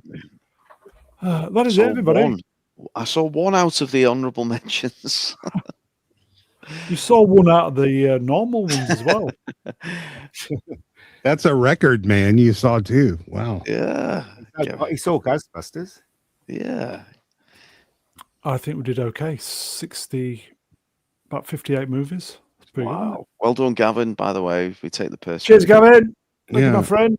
You know, at the time, Kelly LeBrock was something else too, man. I gotta say, she did the Weird Science movie, and yeah, she teamed up with she married Steven Seagal and destroyed her career. Okay. Yeah. Okay, so boys, what was your favorite film from this year, then, folks? So, chat's favorite film from '84. Panel. What do you think? I'm putting you on the spot, but yeah, I can't even remember everything we just. No, it's too many. Temple of Doom is one of them for me. Temple of Doom. Yeah, it's got to be for me. It's either got to be Temple of Doom or Ghostbusters. Star Trek 3 or 2010 for me, possibly. Yeah, Star Trek 3 and 2010 were great. Yeah, I have to say Ghostbusters and Spinal Tap for comedy, and 2010 and Star Trek for sci-fi. Yeah, just pure nostalgia, Karate Kid for me, but I mean, obviously, so many good movies. So many good movies that year, wasn't there? Just great movies, movies. Yeah, and it might have been the Terminator. Shit, and that's the thing.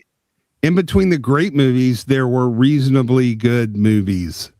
And that's the difference. It wasn't just, a bunch of shit peppered with the occasional watchable. Okay. The reasonable movies are far better than any of the great movies we have now. Of course. Yeah. And no one was gay in these films either, for some reason. Are you gay? Yeah, you'd have the occasional serial killer or whatnot, but nobody was gay for gay's sake because we need more gay in here. Yeah, exactly. Could you say there's been more good movies in these first 4 years of the 80s than there has been in the whole of this century? Absolutely. In a single year. Probably, yeah. Just pick one year, yeah. It kind of shot the road way too early, didn't it, cinema? Yeah. We started at 68, Brown, when we started doing this? Yeah. And every year, probably more movies than we've had since 2000.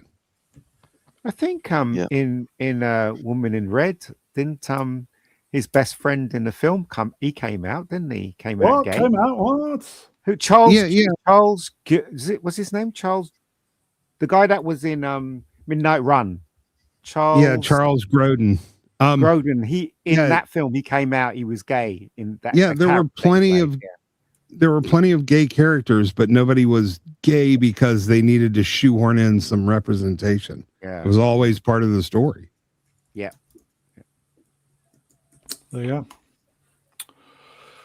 That is it then, folks. Chat, you are wonderful. Thank you for the interaction, the super chats. Thank you, Mog, for the memberships. That was you're all mightily generous, beyond generous, folks. So thank you so much for that. So, chat, we will see you next time. Let me thank the guests. Let me get the guests up. Bear with me. Istaphobos. Cheers, my friend. Cheers. You know, if we were still doing the hot women in between, this would have taken 5 hours. Well, we're not, thank fuck. So, swappers, any bumming in it?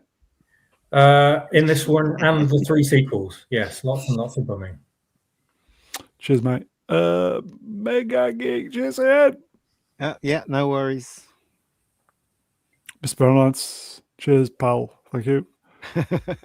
And last but by no means least, Man Baby himself. Great to have him back. He's been missed over the period. Good to be back. Good to be back. Doing some family stuff over the holidays. But yes, good to be back with you boys. And you know what? I may have to come back next week if you do 1985 because it just keeps getting better, doesn't it? And it's the year of my all-time favorite movie, which is Howling, I know what it is. Howling 2, Your Sister is a Werewolf. What an absolute stonker.